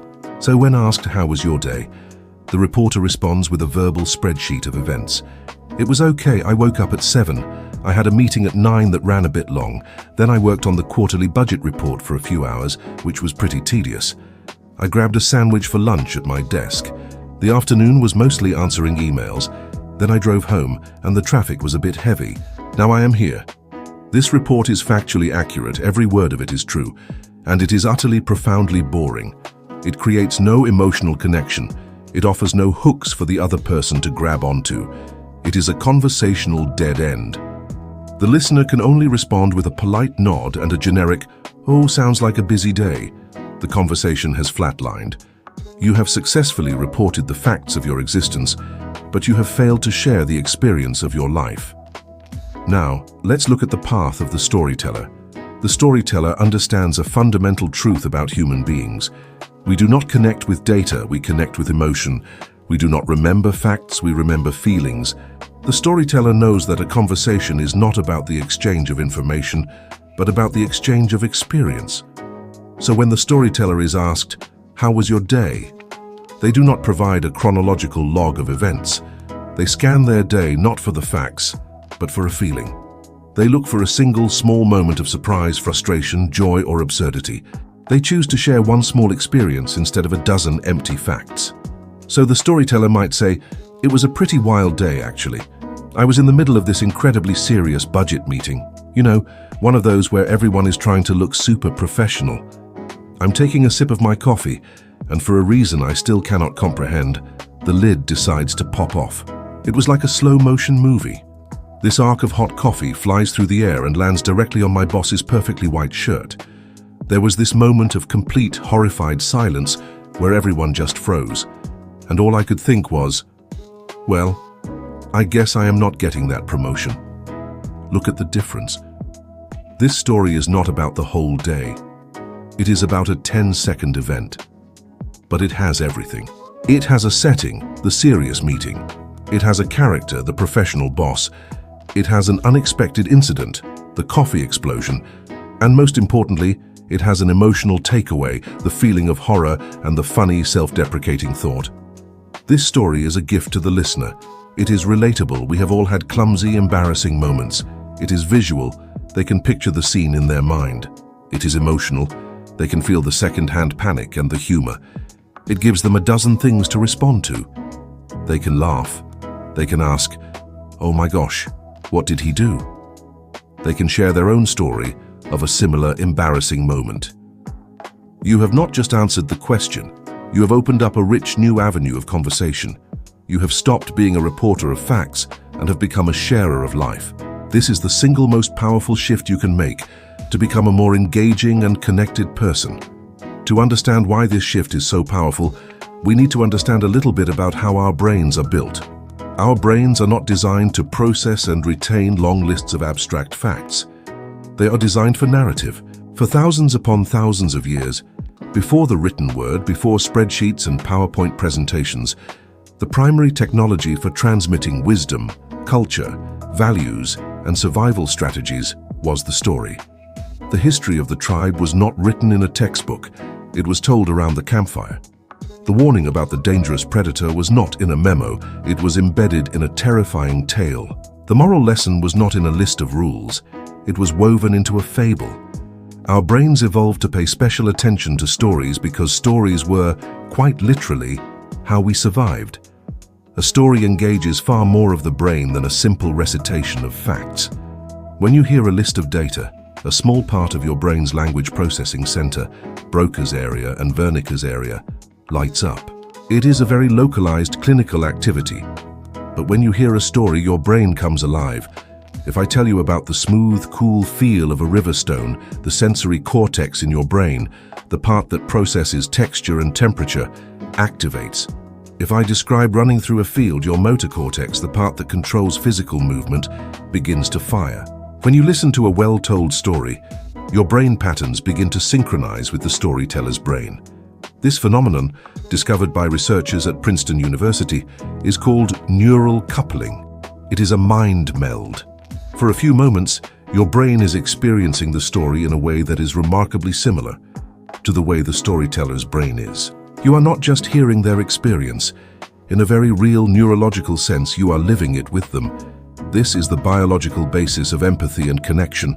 Stories are the only form of communication that can create this deep, synchronous, shared experience. This is why you can feel more connected to a character in a book than to a person you have had dozens of factual conversations with. The character has shared their story with you.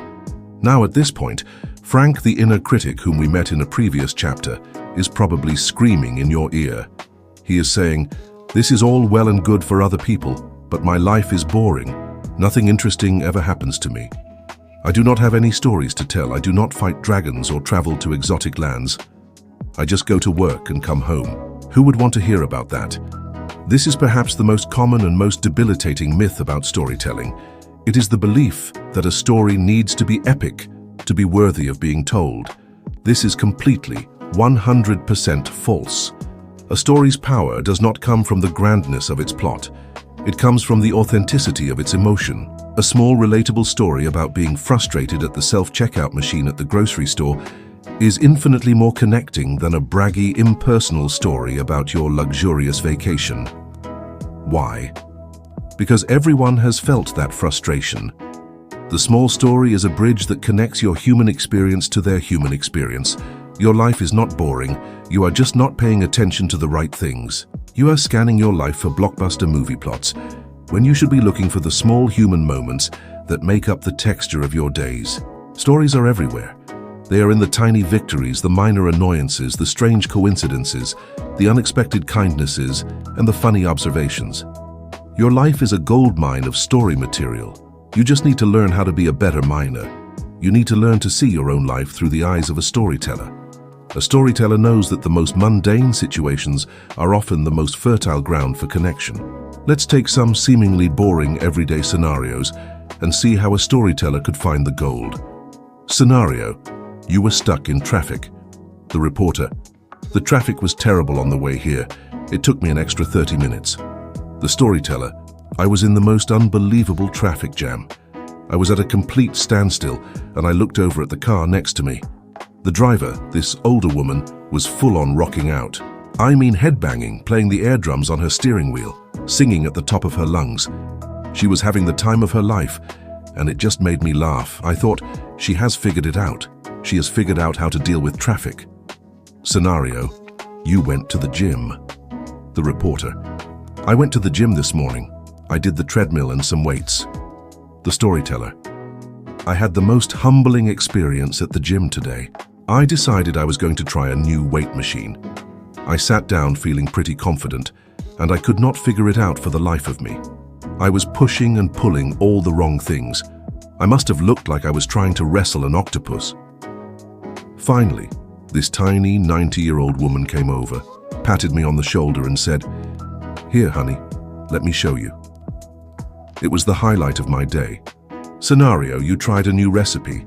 The reporter: I made chicken parmesan for dinner last night. It was pretty good. The storyteller: I tried to be a fancy chef last night and make chicken parmesan from scratch. The recipe said to pound the chicken thin. I do not have a meat mallet, so I thought, I'll just use a wine bottle. It seemed like a good idea at the time. The first hit was okay.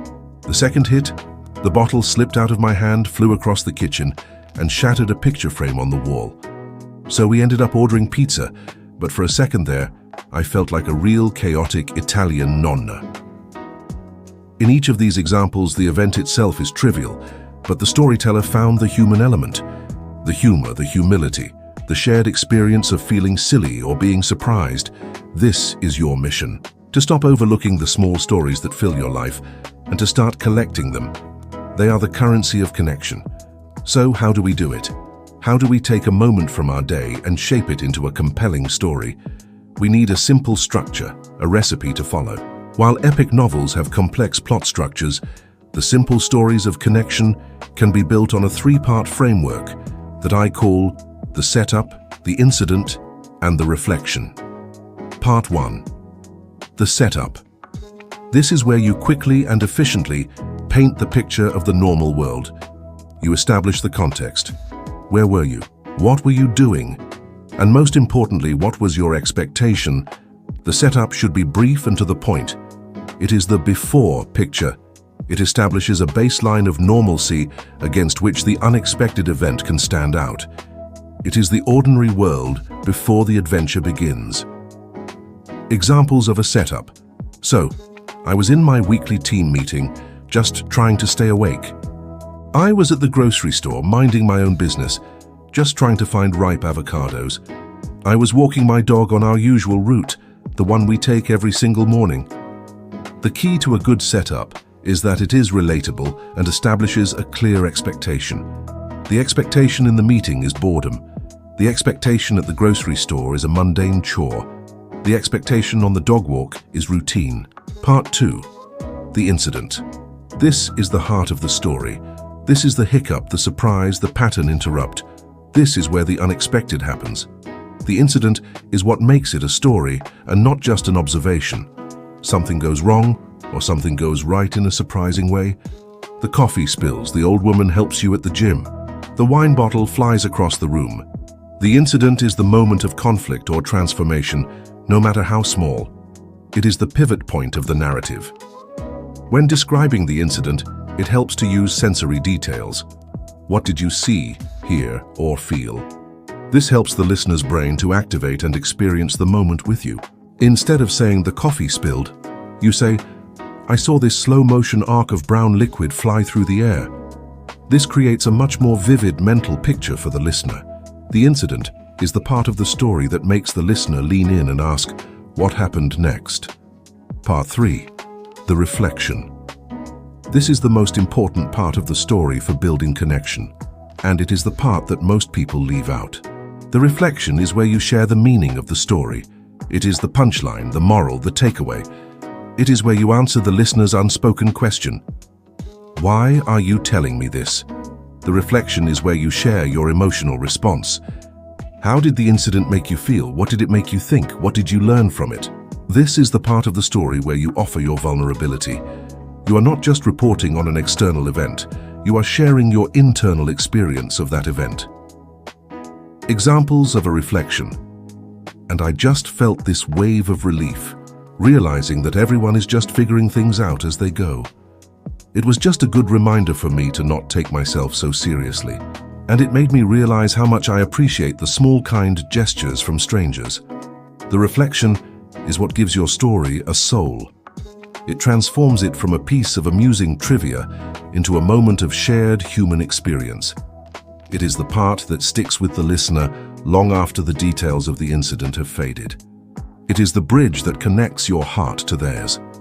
Now let's address the concept of vulnerability, because it is inextricably linked to powerful storytelling.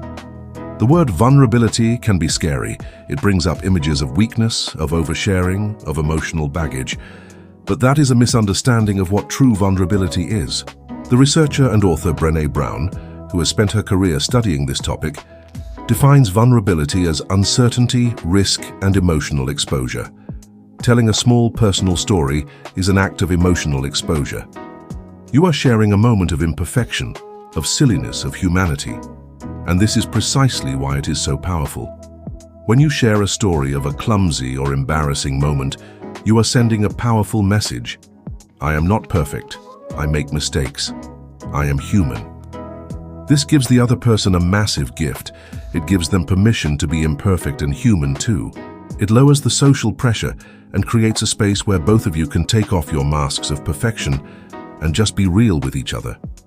There is, however, a crucial distinction to be made between healthy, connecting vulnerability and unhealthy oversharing. Healthy vulnerability is relatable.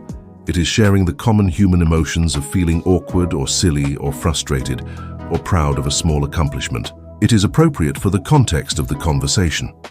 The story about spilling coffee on your boss is healthy vulnerability. It is a low-stakes, relatable moment of imperfection. Unhealthy oversharing, sometimes called trauma dumping, is when you share deep, personal, and often traumatic information with someone who is not prepared for it and has not earned the right to hear it. It is unloading your heaviest emotional baggage on a casual acquaintance at a party. This does not create connection. It creates discomfort and can make the other person feel trapped and responsible for your emotional state. The rule of thumb is this: share your humanity, not your deepest wounds, especially in new relationships. The goal of a small story is to build a bridge, not to build a hospital. As a relationship deepens over time and trust is built, the level of vulnerability can and should increase. But in the initial stages of connection, keep your stories light, relatable, and focused on shared human experiences. To become a confident storyteller, you must first become a story collector. You need to train your brain to notice the story-worthy moments in your day. Here are a few practical exercises you can start today to build your storytelling muscle. First, start a story journal. This is not a dear diary where you record your every thought. It is much simpler. At the end of each day, take just 5 minutes and write down one small story from your day using the setup, incident, reflection framework. It can be just a few sentences. For example, setup. I was trying to parallel park on a busy street. Incident. I tried 5 times and just could not get it right, and I could feel all the other drivers staring at me. Reflection. I finally just gave up and drove away, and it was a good reminder that sometimes it is okay to just quit and try something else instead of forcing it. Doing this for a week will show you that your life is packed with these small narratives. It will train your brain to spot them in real time. Second, practice the one thing rule. The next time someone asks you a generic question like, "How was your weekend?" resist the urge to give a chronological summary. Instead, pick just one thing, one moment, one experience, and tell that one small story. Instead of, "It was good. On Saturday, I did laundry and went to the store. On Sunday, I watched a movie." Try, "It was great. I finally got around to trying that new hiking trail just outside of town. There was this one moment where I got to the top of the ridge, and the view was just breathtaking. It was exactly what I needed." This is far more engaging and gives the other person a vivid emotional snapshot to connect with. Third, listen to other storytellers. Pay attention to how the people you admire, whether they are comedians, speakers, or just engaging friends, tell stories. Notice their timing. Notice how they set the scene. Notice how they use their voice and body language to bring the story to life. Notice what details they include and what they leave out. You can learn an immense amount about storytelling just by being a more conscious and analytical listener. Being a storyteller is not about being the loudest person in the room. It is not about dominating the conversation. It is about contributing in a way that is authentic, generous, and connecting. It is about understanding that your life, with all its small imperfections and quiet moments, is interesting. It is worthy of being shared. The stories you tell are the threads you use to weave yourself into the tapestry of other people's lives. They are how you go from being a stranger to being a friend. They are how you turn a sterile exchange of facts into a warm, memorable human connection. So the next time you're asked about your day, take a breath. Resist the urge to be a reporter. Scan for a single, human moment and tell your story. You have so many of them to tell, and the world is waiting to hear them. Chapter 7. Navigating Social Arenas. We have assembled a powerful toolkit. We have learned to manage our inner critic, to listen deeply, to ask great questions, to speak the silent language of the body, and to share our experiences through story. Now, it is time to take these tools out of the workshop and into the real world. It is time to step into the social arenas where connection happens. The networking event, the casual party, the first date. For many of us, these situations can feel like final exams we have not studied for. The pressure is high, the rules are unwritten, and the fear of failure looms large. We often enter these arenas with a vague, overwhelming goal like be charming or make a good impression, which is a recipe for anxiety because it is neither specific nor controllable. This chapter is about replacing that anxiety with a clear, actionable strategy. We will break down each of these common social scenarios and create a practical game plan. We are going to transform these intimidating arenas from places of judgment into playgrounds for practice. The foundational shift that makes all of this possible is what I call the mission-based approach. Before you walk into any social event, you are going to throw away the vague, pressure-filled goals and give yourself a small, specific, and controllable mission. This mission should be process-oriented, not outcome-oriented. For example, a terrible outcome-oriented goal is, I'm going to get 3 people's phone numbers tonight. You cannot control whether someone gives you their number. That is up to them. This goal sets you up for a feeling of failure if you do not achieve it. A brilliant process-oriented mission is, my mission tonight is to learn one interesting, non-work-related thing about 2 new people. See the difference. This mission is entirely within your control. It is about your actions, your listening, your questioning. It is not dependent on anyone else's reaction. It gives you a clear, low-stakes purpose. You are not there to be the life of the party. You are a friendly detective on a small mission of discovery. This simple reframe works like magic. It takes the focus off of you and how you are being perceived and places it onto your curious exploration of others. It gives you a sense of purpose and direction, which is a powerful antidote to the feeling of aimless social anxiety. With the mission-based approach as our guiding principle, let's tackle our first and often most dreaded arena, the professional networking event. These events are notorious for feeling transactional, stilted, and deeply uncomfortable. Everyone is wearing a name tag and a slightly forced smile, and the air is thick with the sound of people exchanging job titles. The default conversation is a boring back and forth of, so what do you do? We can do so much better. Your mission for a networking event could be, my mission is to have one conversation that does not feel like a job interview. Or, my mission is to find out what one person is most passionate about outside of their career. Let's create a step-by-step game plan. Step 1 is the pre-event preparation. Your success at the event starts before you even leave the house. First, manage your energy.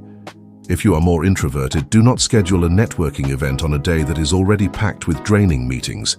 If you can, take 30 minutes of quiet time before you go to recharge your social battery. Second, do a little research. Who is hosting the event? What is the organization? Are there speakers? Having a little context can give you easy conversation starters. Third, prepare 1 or 2 relevant open-ended questions that go beyond the basics. Instead of just relying on, what do you do? You could prepare a question like, what's the most interesting trend you are seeing in your industry right now? Or, what's a common misconception about your line of work? These questions show that you have put in a little thought and are interested in a more substantive conversation. Step 2 is entering the room. The first 60 seconds inside the event are critical for setting your own psychological state. Most people enter, feel a wave of panic, and immediately glue their eyes to their phone to look busy. This makes you unapproachable. Instead, use what I call the anchor and scan technique. Your first move should be to find a safe anchor point. This could be the bar, the food table, or the coat check. Walk purposefully to your anchor point. This gives you a reason to be moving and prevents you from just standing awkwardly in the doorway. Once you are at your anchor, with a drink or a small plate of food in hand, you can take a moment to calmly scan the room. You are not looking for the most important person. You are looking for openings. You are looking for other people who are alone, or small groups of 2 or 3 that seem to have open, welcoming body language. You are looking for a friendly face.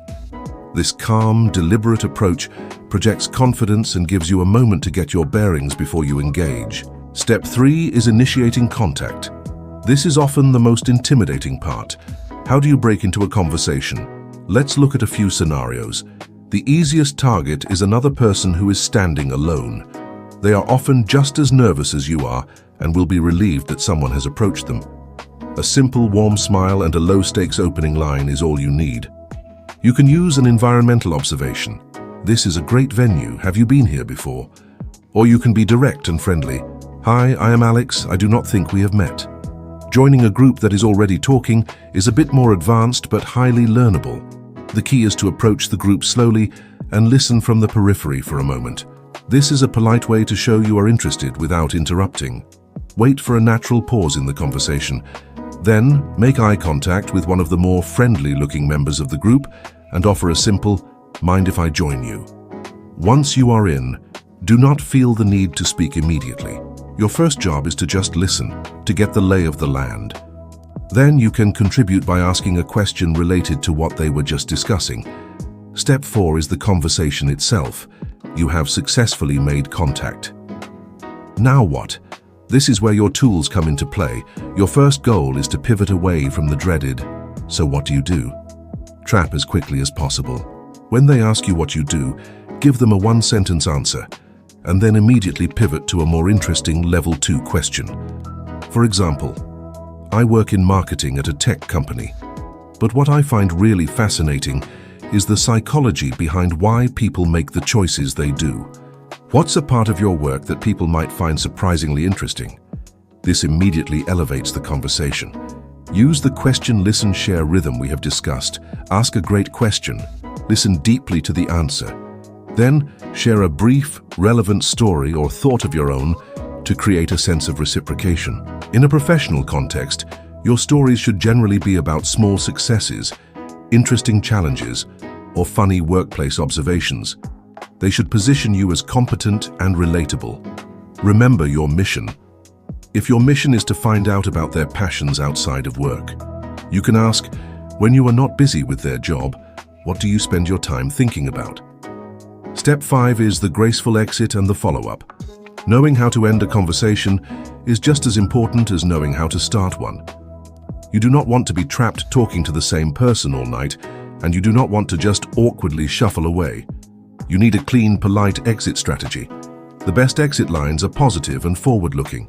After about 10 to 15 minutes of good conversation, you can say, "Well, it has been so great talking with you, and I do not want to monopolize all your time.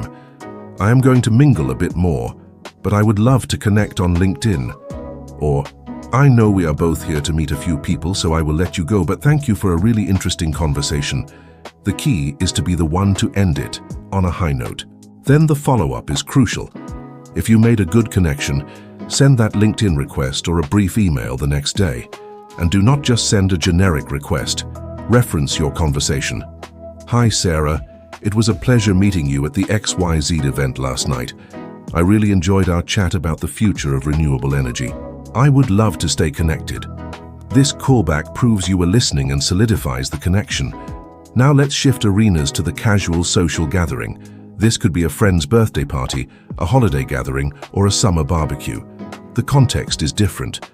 The pressure to be professional is off, but a new kind of pressure can emerge. The pressure to be fun or to fit in with a pre-existing social group. Your mission here might be, "My mission is to make the host feel appreciated and to have one funny conversation." The game plan for a casual party has some similarities, but with a few key differences. Your mindset should be relaxed. You are not there to perform. You are there to connect with a few people and have a pleasant time. The stakes are low. Let go of the need to be the center of attention. Instead, aim to be a warm, positive presence in the room. The role of the host is your secret weapon. When you arrive, find the host first, thank them for inviting you. Offer a genuine compliment about their home, the food, or the music. Ask if there is anything you can do to help. This not only endears you to the host, but they will often then introduce you to other guests, giving you a warm, easy entry into a conversation. "Hey everyone, this is my friend Alex. Alex was just telling me about this hilarious podcast he is listening to." Use the environment as your co-conspirator. The environment is full of free conversation starters. You can comment on the food. "Wow, have you tried these meatballs? They are incredible." You can ask about the music. "I love this song. Do you know who it is?" You can even use your own slight awkwardness as an opener. "I only know the host here and I am trying to branch out. My name is Alex." This kind of honesty is disarming and relatable. Be a helper. One of the easiest ways to meet people and feel useful at a party is to help out. Offer to help clear some empty cups. Ask someone if you can get them a drink while you're heading to the kitchen. This gives you a natural reason to move around and interact with people in a low-pressure, service-oriented way. It makes you look like a kind and considerate person, which is an incredibly attractive quality. In a party setting, conversation topics can be much broader and more playful. This is the perfect time to use your toolkit of creative, open-ended questions. Ask about hobbies, travels, favorite books, or funny childhood memories. This is also prime time for light, humorous storytelling. Share the story about your disastrous attempt at a new recipe or your humbling experience at the gym. Laughter is the quickest way to build a bond in a casual social setting. Finally, let's enter the most high-stakes arena of all for many people: the first date. The first date is a concentrated blend of hope, expectation, and excruciating vulnerability. The pressure to be witty, charming, attractive, and interesting can be paralyzing. The most important reframe you can make for a first date is this: your goal is not to get a second date. Your goal is to determine if you want a second date. You are not there to audition for them. You are there to gather information. You are a scientist on a mission to see if there is any chemistry, if your values align, and if you genuinely enjoy their company.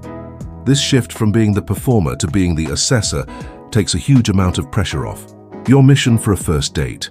My mission is to find out what makes this person's eyes light up when they talk, and to share one thing that makes my own eyes light up. Here is the game plan for a successful first date conversation. Emphasize the 50-50 balance. A first date should feel like a tennis match, not an interview or a monologue. The conversational ball should be passed back and forth. If you find you are asking all the questions, you can gently nudge them by saying, "That's enough about me for a moment. I am curious to hear about." If you find they are asking all the questions, make sure you are offering your own thoughts and stories, and then asking, "What about you?" Use your question-asking skills to go deep, but not too fast. A first date is the perfect place for level 2 and level 3 questions. Move beyond the what to the how and the why. Instead of "Do you like your job?" ask "What's a project you worked on that you felt really proud of?" Instead of "Do you have siblings?" ask "What was it like growing up in your family?" These questions invite stories and reveal character. Share your passions, not just your resume. Do not just talk about what you do for a living. Talk about what you do for a life. What are you nerdy about? What do you love to learn? What is a hobby that makes you lose track of time? When you talk about something you are genuinely passionate about, your entire being lights up. Your voice changes. Your eyes sparkle. This is incredibly attractive, and it gives the other person a glimpse of your authentic self. Listen for more than just the words. On a date, your level 3 listening skills are paramount. Listen to how they talk about the people in their life, friends, family, ex-partners. Is it with kindness and respect, or with bitterness and blame? Listen to what they are curious about. Are they asking you thoughtful questions, or is the conversation all about them? Listen for their values. What seems to be truly important to them underneath it all? Their answers to your questions are data, but how they answer them is the real story. Be vulnerable, but do not trauma dump. A first date is a place for healthy, connecting vulnerability. Share a story about a time you tried something and failed. Share a slightly embarrassing but funny moment. This shows you do not take yourself too seriously. It is not the time to unload the story of your painful divorce or your difficult childhood. That is second date or 10th date material. The goal is to show you are human, not to show that you are wounded. In every one of these arenas, the core principles remain the same. It all comes back to a genuine outward-facing curiosity.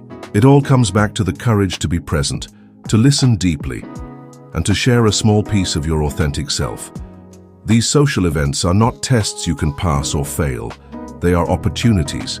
They are chances to practice the art of connection. They are playgrounds where you can experiment with your new tools. You will have conversations that feel clumsy. You will have moments of awkward silence. That is not failure. That is practice. That is learning. The only way to fail is to let your fear convince you not to show up at all.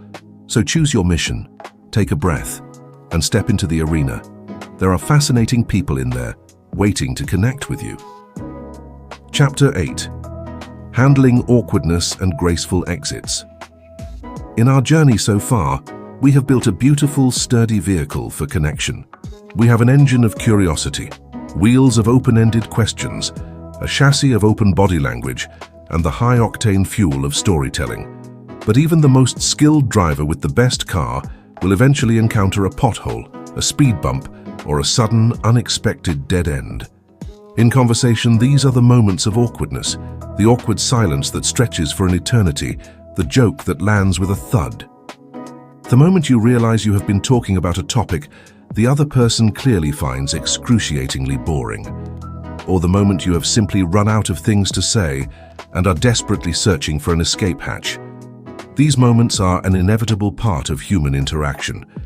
For many people, the fear of these moments is so great that it prevents them from even starting a conversation. They see awkwardness not as a minor bump in the road, but as a catastrophic failure, a personal indictment of their social skills. This chapter is about changing your relationship with awkwardness. It is about learning to see these moments not as failures, but as opportunities. Opportunities to show grace, to demonstrate social poise, and to deepen a connection through shared, gentle humanity.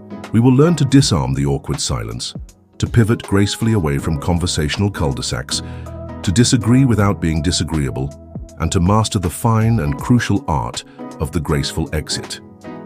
Knowing how to navigate these tricky moments is a conversational superpower. It is what separates the novice from the master. It is the skill that gives you the supreme confidence to enter any conversation, knowing that no matter what happens, you will be able to handle it with ease and grace. Let's begin with the most feared beast in the conversational jungle, the awkward silence. A pause in the conversation happens and suddenly a wave of panic washes over you. Your mind goes completely blank. Frank, the inner critic, starts screaming, "Say something, anything, this is so awkward." They think you are a terrible conversationalist. You have failed. Your heart rate increases. You start to sweat. The silence feels like it is expanding, suffocating you. The intense pressure to fill the void makes it even harder to think of something to say. This is a universal human experience. But the problem is not the silence itself. The problem is the story we tell ourselves about the silence. We interpret the silence as a sign of failure. We need to rewrite that story. A moment of silence in a conversation is not a void. It is a space. It is a breath. It is a moment for both people to gather their thoughts.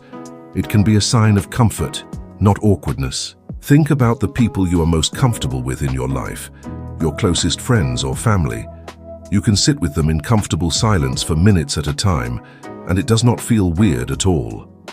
The silence is a sign of your deep, unspoken connection.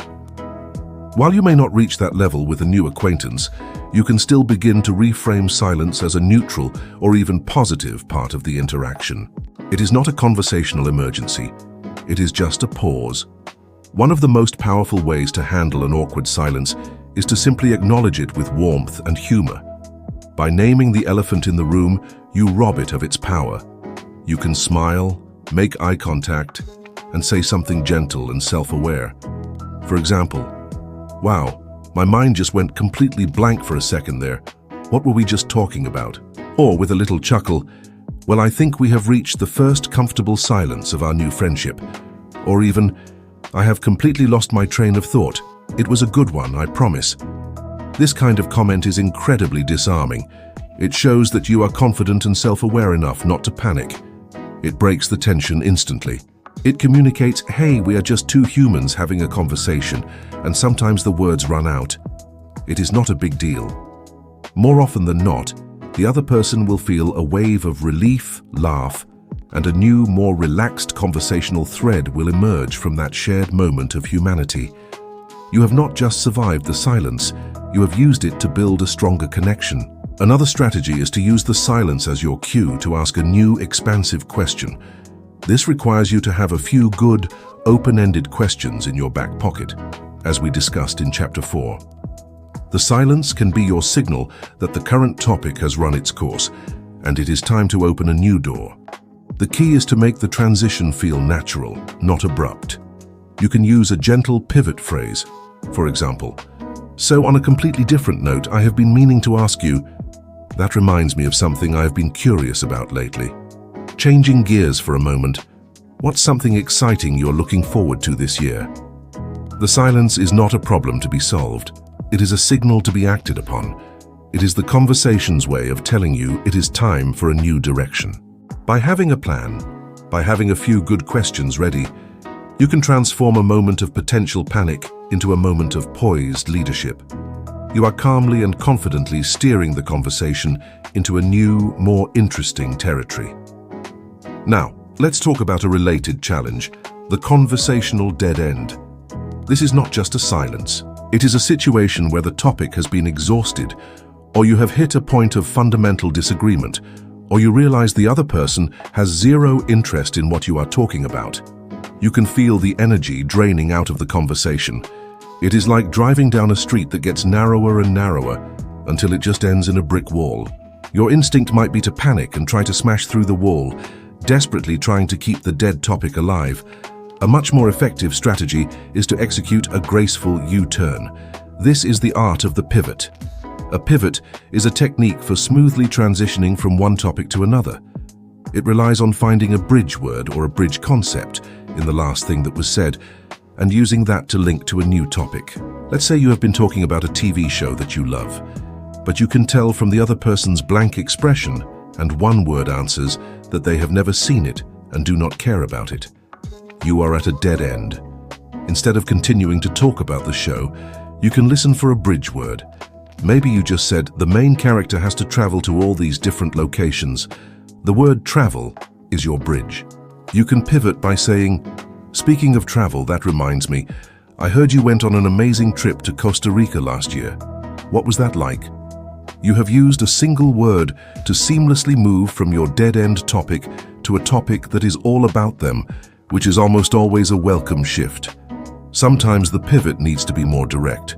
If the topic has become uncomfortable, or you have stumbled into a sensitive area, you do not need a clever bridge. You just need to change the channel respectfully. You can use a clear but polite transition phrase. "You know, I think I might be getting us a bit off track. Let's talk about something a little lighter." Or, "Moving on to a happier subject, did you have any fun plans for the weekend?" The key is your tone. If you do it with a warm, friendly tone, it does not feel rude. It feels like you are skillfully managing the emotional climate of the conversation, which is a sign of high social intelligence. This leads us to the delicate art of disagreeing without being disagreeable. In our increasingly polarized world, we are often terrified of disagreement. We think that if we express a different opinion, it will lead to conflict and ruin the connection. So we either nod along to things we do not believe, which feels inauthentic, or we avoid any topic of substance, which leads to boring conversations. But disagreement does not have to be a battle.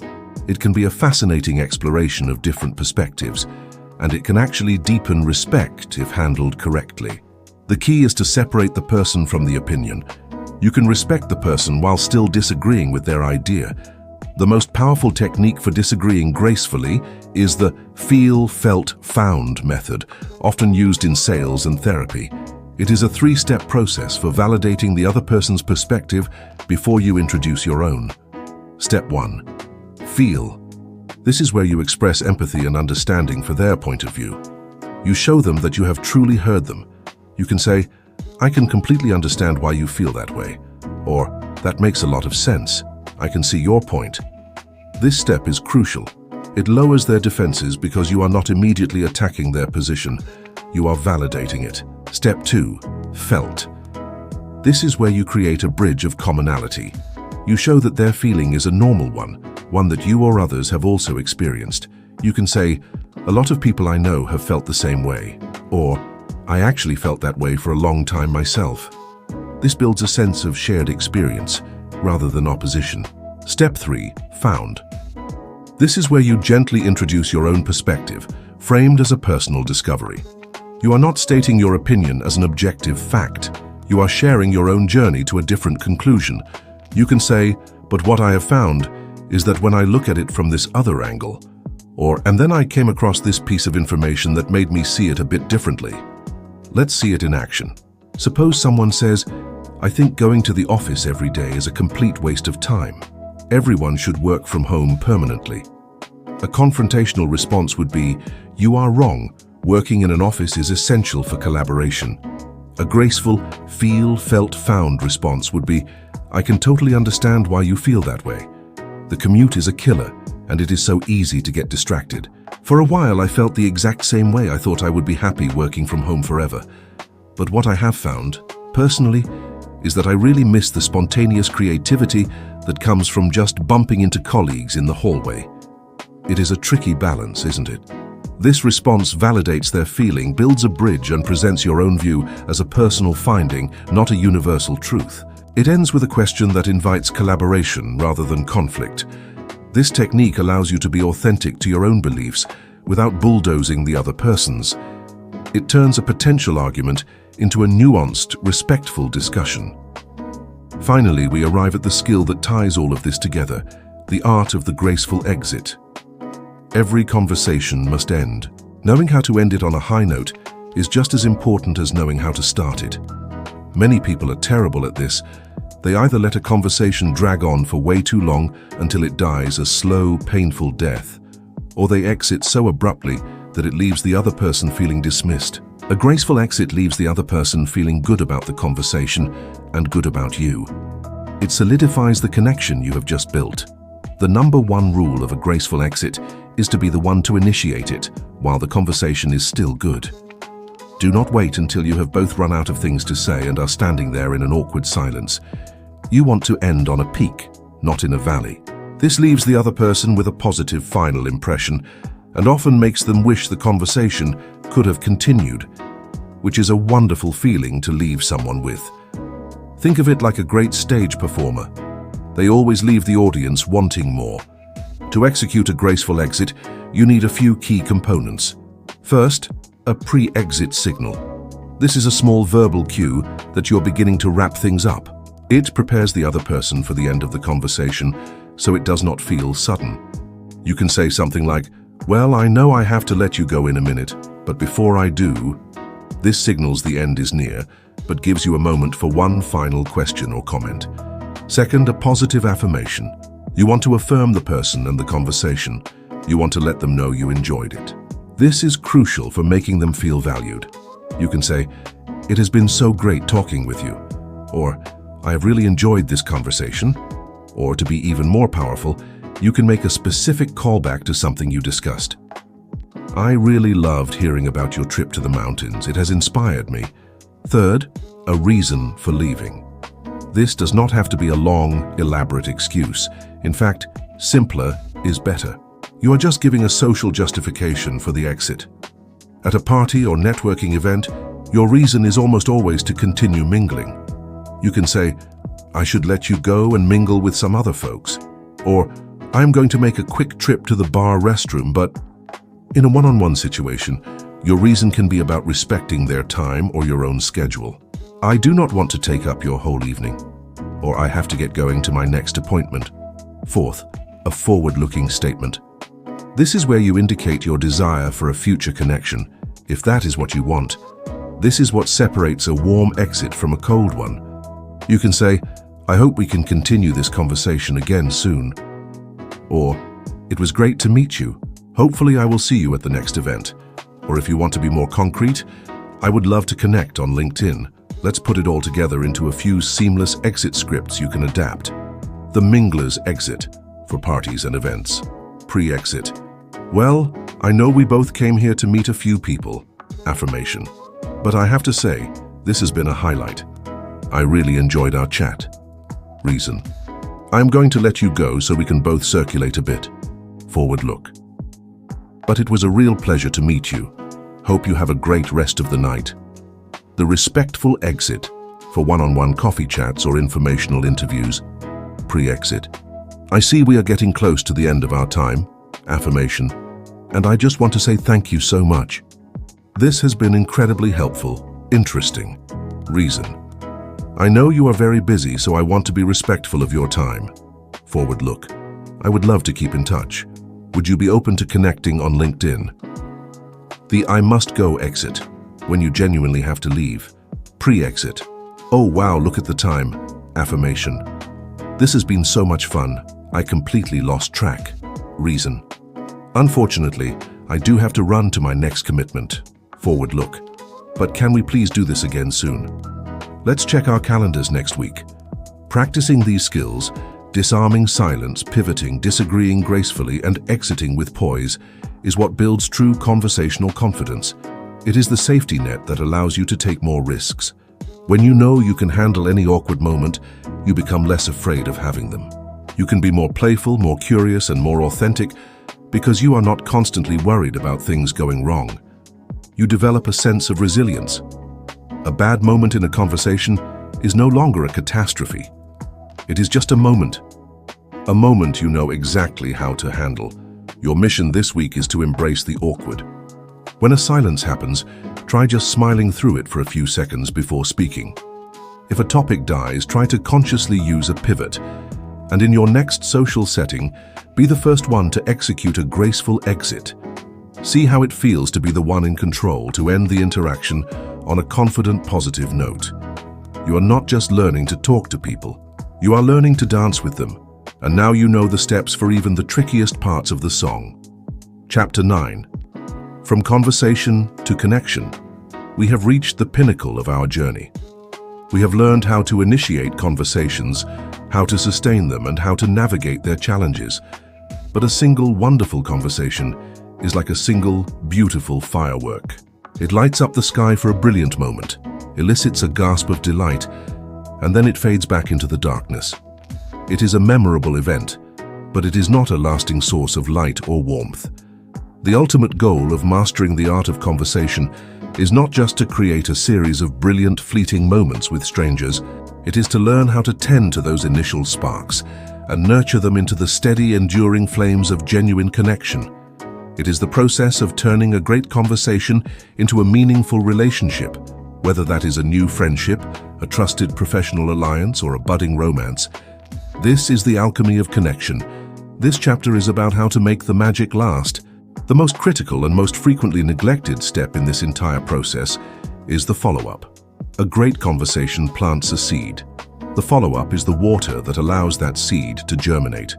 Without it, even the most promising seed will wither in the dry soil of forgetfulness. How many times have you had a fantastic conversation with someone at an event, felt a real spark of rapport, and thought, "I would really like to know this person better," only to do absolutely nothing about it? You might wait for them to reach out. They might be waiting for you to reach out. And in this mutual hesitation, a potential connection dissolves into nothingness. The person who is willing to take the initiative and follow up is the person who builds the strongest network and the richest social life. It is a simple act of leadership and intention. The key to a powerful follow-up is that it must be both timely and specific. Timely means you should follow up within 24 to 48 hours of your initial meeting. This is the window where the memory of your conversation is still fresh and the emotional rapport is still warm. If you wait a week, the impact is significantly diminished. The sense of momentum is lost. Specificity is what separates a memorable follow-up from a generic, forgettable one. A generic follow-up is, "Hi John, it was nice meeting you at the conference." This is polite, but it is wallpaper. It is completely impersonal and could have been sent to anyone. A powerful, specific follow-up uses the technique of the callback. You reference a specific detail from your conversation.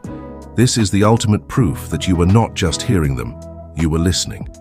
It shows that they made a genuine impact on you. Let's look at the anatomy of a great follow-up message, whether it is an email, a text, or a LinkedIn message. Part 1 is a warm opening that reminds them who you are and where you met. "Hi Sarah, it's Alex. We met last night at Mark's birthday party." Part 2 is the specific callback. This is the heart of the message. "I was just thinking about our hilarious conversation about the challenges of learning to bake sourdough bread. I am still laughing about your story of the starter escaping its jar." This detail instantly recreates the positive feeling of your interaction. It shows you remember them, not just their name tag. Part 3 is an expression of genuine appreciation or a continuation of the value. "I really enjoyed our conversation." Or if you promise to send something, this is where you do it. As promised, here is the link to that podcast on urban gardening I was telling you about. This act of giving value without asking for anything in return is a powerful deposit in the bank of your new relationship. Part 4 is a clear, low-pressure call to action, if appropriate. This is how you signal your interest in a future connection. It is important that this is low pressure. Instead of, "Let's get coffee next Tuesday at 2 p.m., which can feel demanding, try a softer approach. "I would love to continue our conversation sometime. Let me know if you would be open to grabbing a coffee in the next few weeks." This gives them an easy out if they are not interested, but a clear opening if they are. This simple formula, opening plus callback plus value plus call to action, can be adapted for any context. It is the bridge that carries the energy of your first conversation into the future. Making a habit of sending these kinds of follow-ups will put you in the top 1% of connectors. It is a small investment of time that pays massive dividends in the quality of your personal and professional relationships. Beyond the initial follow-up, nurturing a new connection is about understanding the principle of reciprocity and the power of consistent small touches. Reciprocity is the social law that says we feel a natural obligation to give back when we have received something. In the context of building relationships, this does not mean keeping a transactional scorecard. It means adopting a mindset of generous contribution. It is about actively looking for small ways to add value to the other person's life. Did they mention they are looking for a good plumber? If you know one, send them the contact. Did they talk about their love for a specific author? If you see an article about that author, send them the link. Did they mention they are trying to learn a new skill? If you come across a great resource, share it. These small, thoughtful gestures are deposits in the relationship bank. They communicate that you are thinking of them and that you care about their interests and their challenges. This is what builds trust and deepens a bond over time. A relationship built on mutual generosity is a relationship built to last. Consistency trumps intensity. This is a vital principle for turning acquaintances into friends. Many people believe that building a friendship requires a series of long, intense, multi-hour conversations. While those are wonderful when they happen, they are not what sustains a connection over the long term. What sustains a connection is consistent, low-friction contact. It is the steady drip of communication that keeps the embers of rapport glowing. In our digital age, this is easier than ever. A quick text message with a funny meme that reminded you of them. A short email checking in on a project they had mentioned was important. A comment on their social media post. These are what I call pings. They are small digital signals that say, "I see you, I am thinking of you, we are still connected." It takes 10 seconds to send a ping, but its impact can be profound. It keeps you on their radar and maintains the thread of your connection between longer in-person meetings. A healthy mix of these small digital pings and occasional richer face-to-face interactions is the recipe for a durable modern friendship. Another powerful technique for deepening a connection is to practice the art of remembering the details. In a world where most of us are overwhelmed with information and barely remember what we had for breakfast, the person who remembers the small details about us stands out as someone who truly cares. This is an extension of level 3 listening. When you are in a conversation, listen for the small but significant details of their life. What is their partner's name? What is their dog's name? What is the name of the big project they are stressed about at work? What is the date of their upcoming vacation? You can make a mental note of these things. Or, if you are serious about building connections, you can keep a small private note on your phone or in a journal. This is not about being a creepy stalker. It is about being a deliberate and caring friend. Then in your next interaction, you can bring up these details. Hey, how is your dog Fido doing? How did that big presentation you were worried about go last week? Didn't you just get back from your trip to Italy? I have been dying to hear about it. When you do this, you are communicating something incredibly powerful. You are saying, the things that are important to you are important to me. I listen to you and I remember. This simple act of recall can build more trust and affection than a dozen generic conversations. As a connection deepens, you earn the right to increase the level of appropriate vulnerability. As we discussed in the chapter on storytelling, vulnerability is the glue of connection. In a new relationship, you start with small, low-stakes vulnerabilities, like sharing a funny, embarrassing story. As trust is built through consistency, reciprocity, and a track record of mutual respect, you can begin to share more of your authentic self. You can talk about your real challenges, your fears, and your dreams. This is a gradual process of mutual self-revelation. It is a dance. You take a small step in sharing something personal, and you watch to see if they reciprocate. Do they listen with empathy? Do they share something of a similar depth in return? If they do, the bond strengthens and you can take another small step. If they seem uncomfortable or dismissive, that is a signal to pull back and maintain the current level of intimacy. This dance of escalating vulnerability is how we move from friendly acquaintances to trusted confidants. It is a process that cannot be rushed, but it is the pathway to the most meaningful and supportive relationships in our lives. It is also crucial to be intentional about creating new, shared experiences. A relationship that is built solely on talking about the past will eventually stagnate. Relationships are nourished by creating new memories together. This is about taking the initiative to move the connection from one context to another. If you met someone at a professional networking event, maybe the next step is a one-on-one coffee. If you have had coffee a few times, maybe you invite them to join you for a casual group activity, like a hike or a trivia night. If you met someone at a friend's party, maybe you invite them to try a new restaurant you have been wanting to go to. Creating shared experiences gives you new things to talk about. It allows you to see different sides of each other's personalities. It solidifies your bond in the real world, not just in the abstract world of conversation. The person who is willing to say, "Hey, we should do this sometime," is the person who turns potential friends into actual friends. Finally, we must acknowledge that not every conversation is meant to become a deep connection, and that is perfectly okay. You will meet people with whom you have a pleasant, interesting 10-minute conversation, and that is all it will ever be. You will meet people with whom you simply do not have the right chemistry. You will meet people whose values are fundamentally different from your own. The goal is not to turn every person you meet into your new best friend. That would be exhausting and inauthentic. The goal is to become skilled at identifying those promising sparks of potential, the people with whom you feel a genuine resonance, and to have the tools and the confidence to nurture those specific sparks. It is a process of discernment.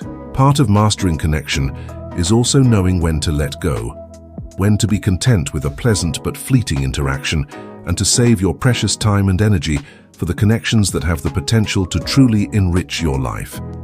Your journey from conversation to connection is a proactive one.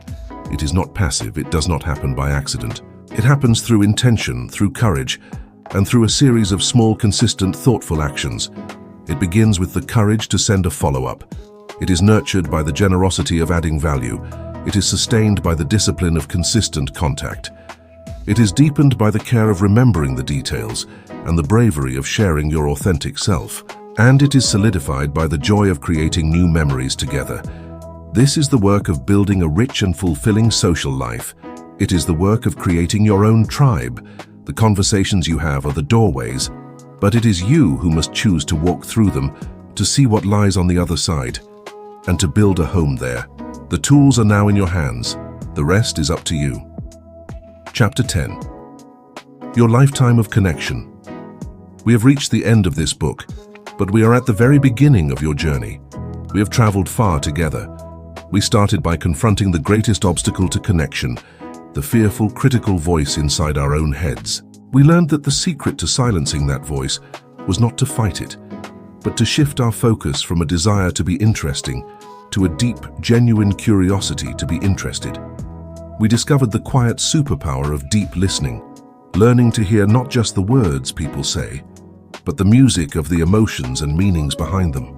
We filled our conversational toolkit with the art of asking great open-ended questions, the keys that unlock the fascinating stories hidden within everyone we meet.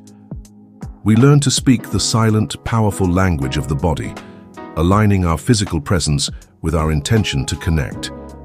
We reclaimed our own experiences, learning to transform the simple moments of our lives into compelling stories that forge bonds of shared humanity.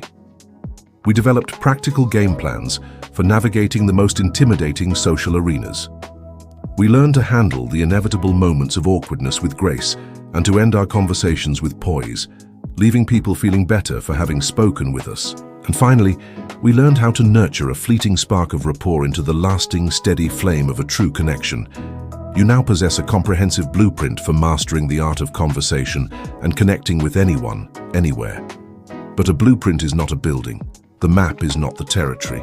Reading these words is a powerful first step, but the real transformation happens not in the reading, but in the doing. The true value of this book will be found in the moments you choose to put these ideas into practice. It will be found in the moment you choose to keep your arms uncrossed, in the moment you choose to ask a how or a why question instead of a what question, in the moment you choose to tell a small vulnerable story instead of reciting a list of facts, in the moment you choose to send a follow-up email. Each of these small acts of courage is a single stitch, and over time, these stitches will weave a new tapestry for your social life, one rich with color, texture, and warmth.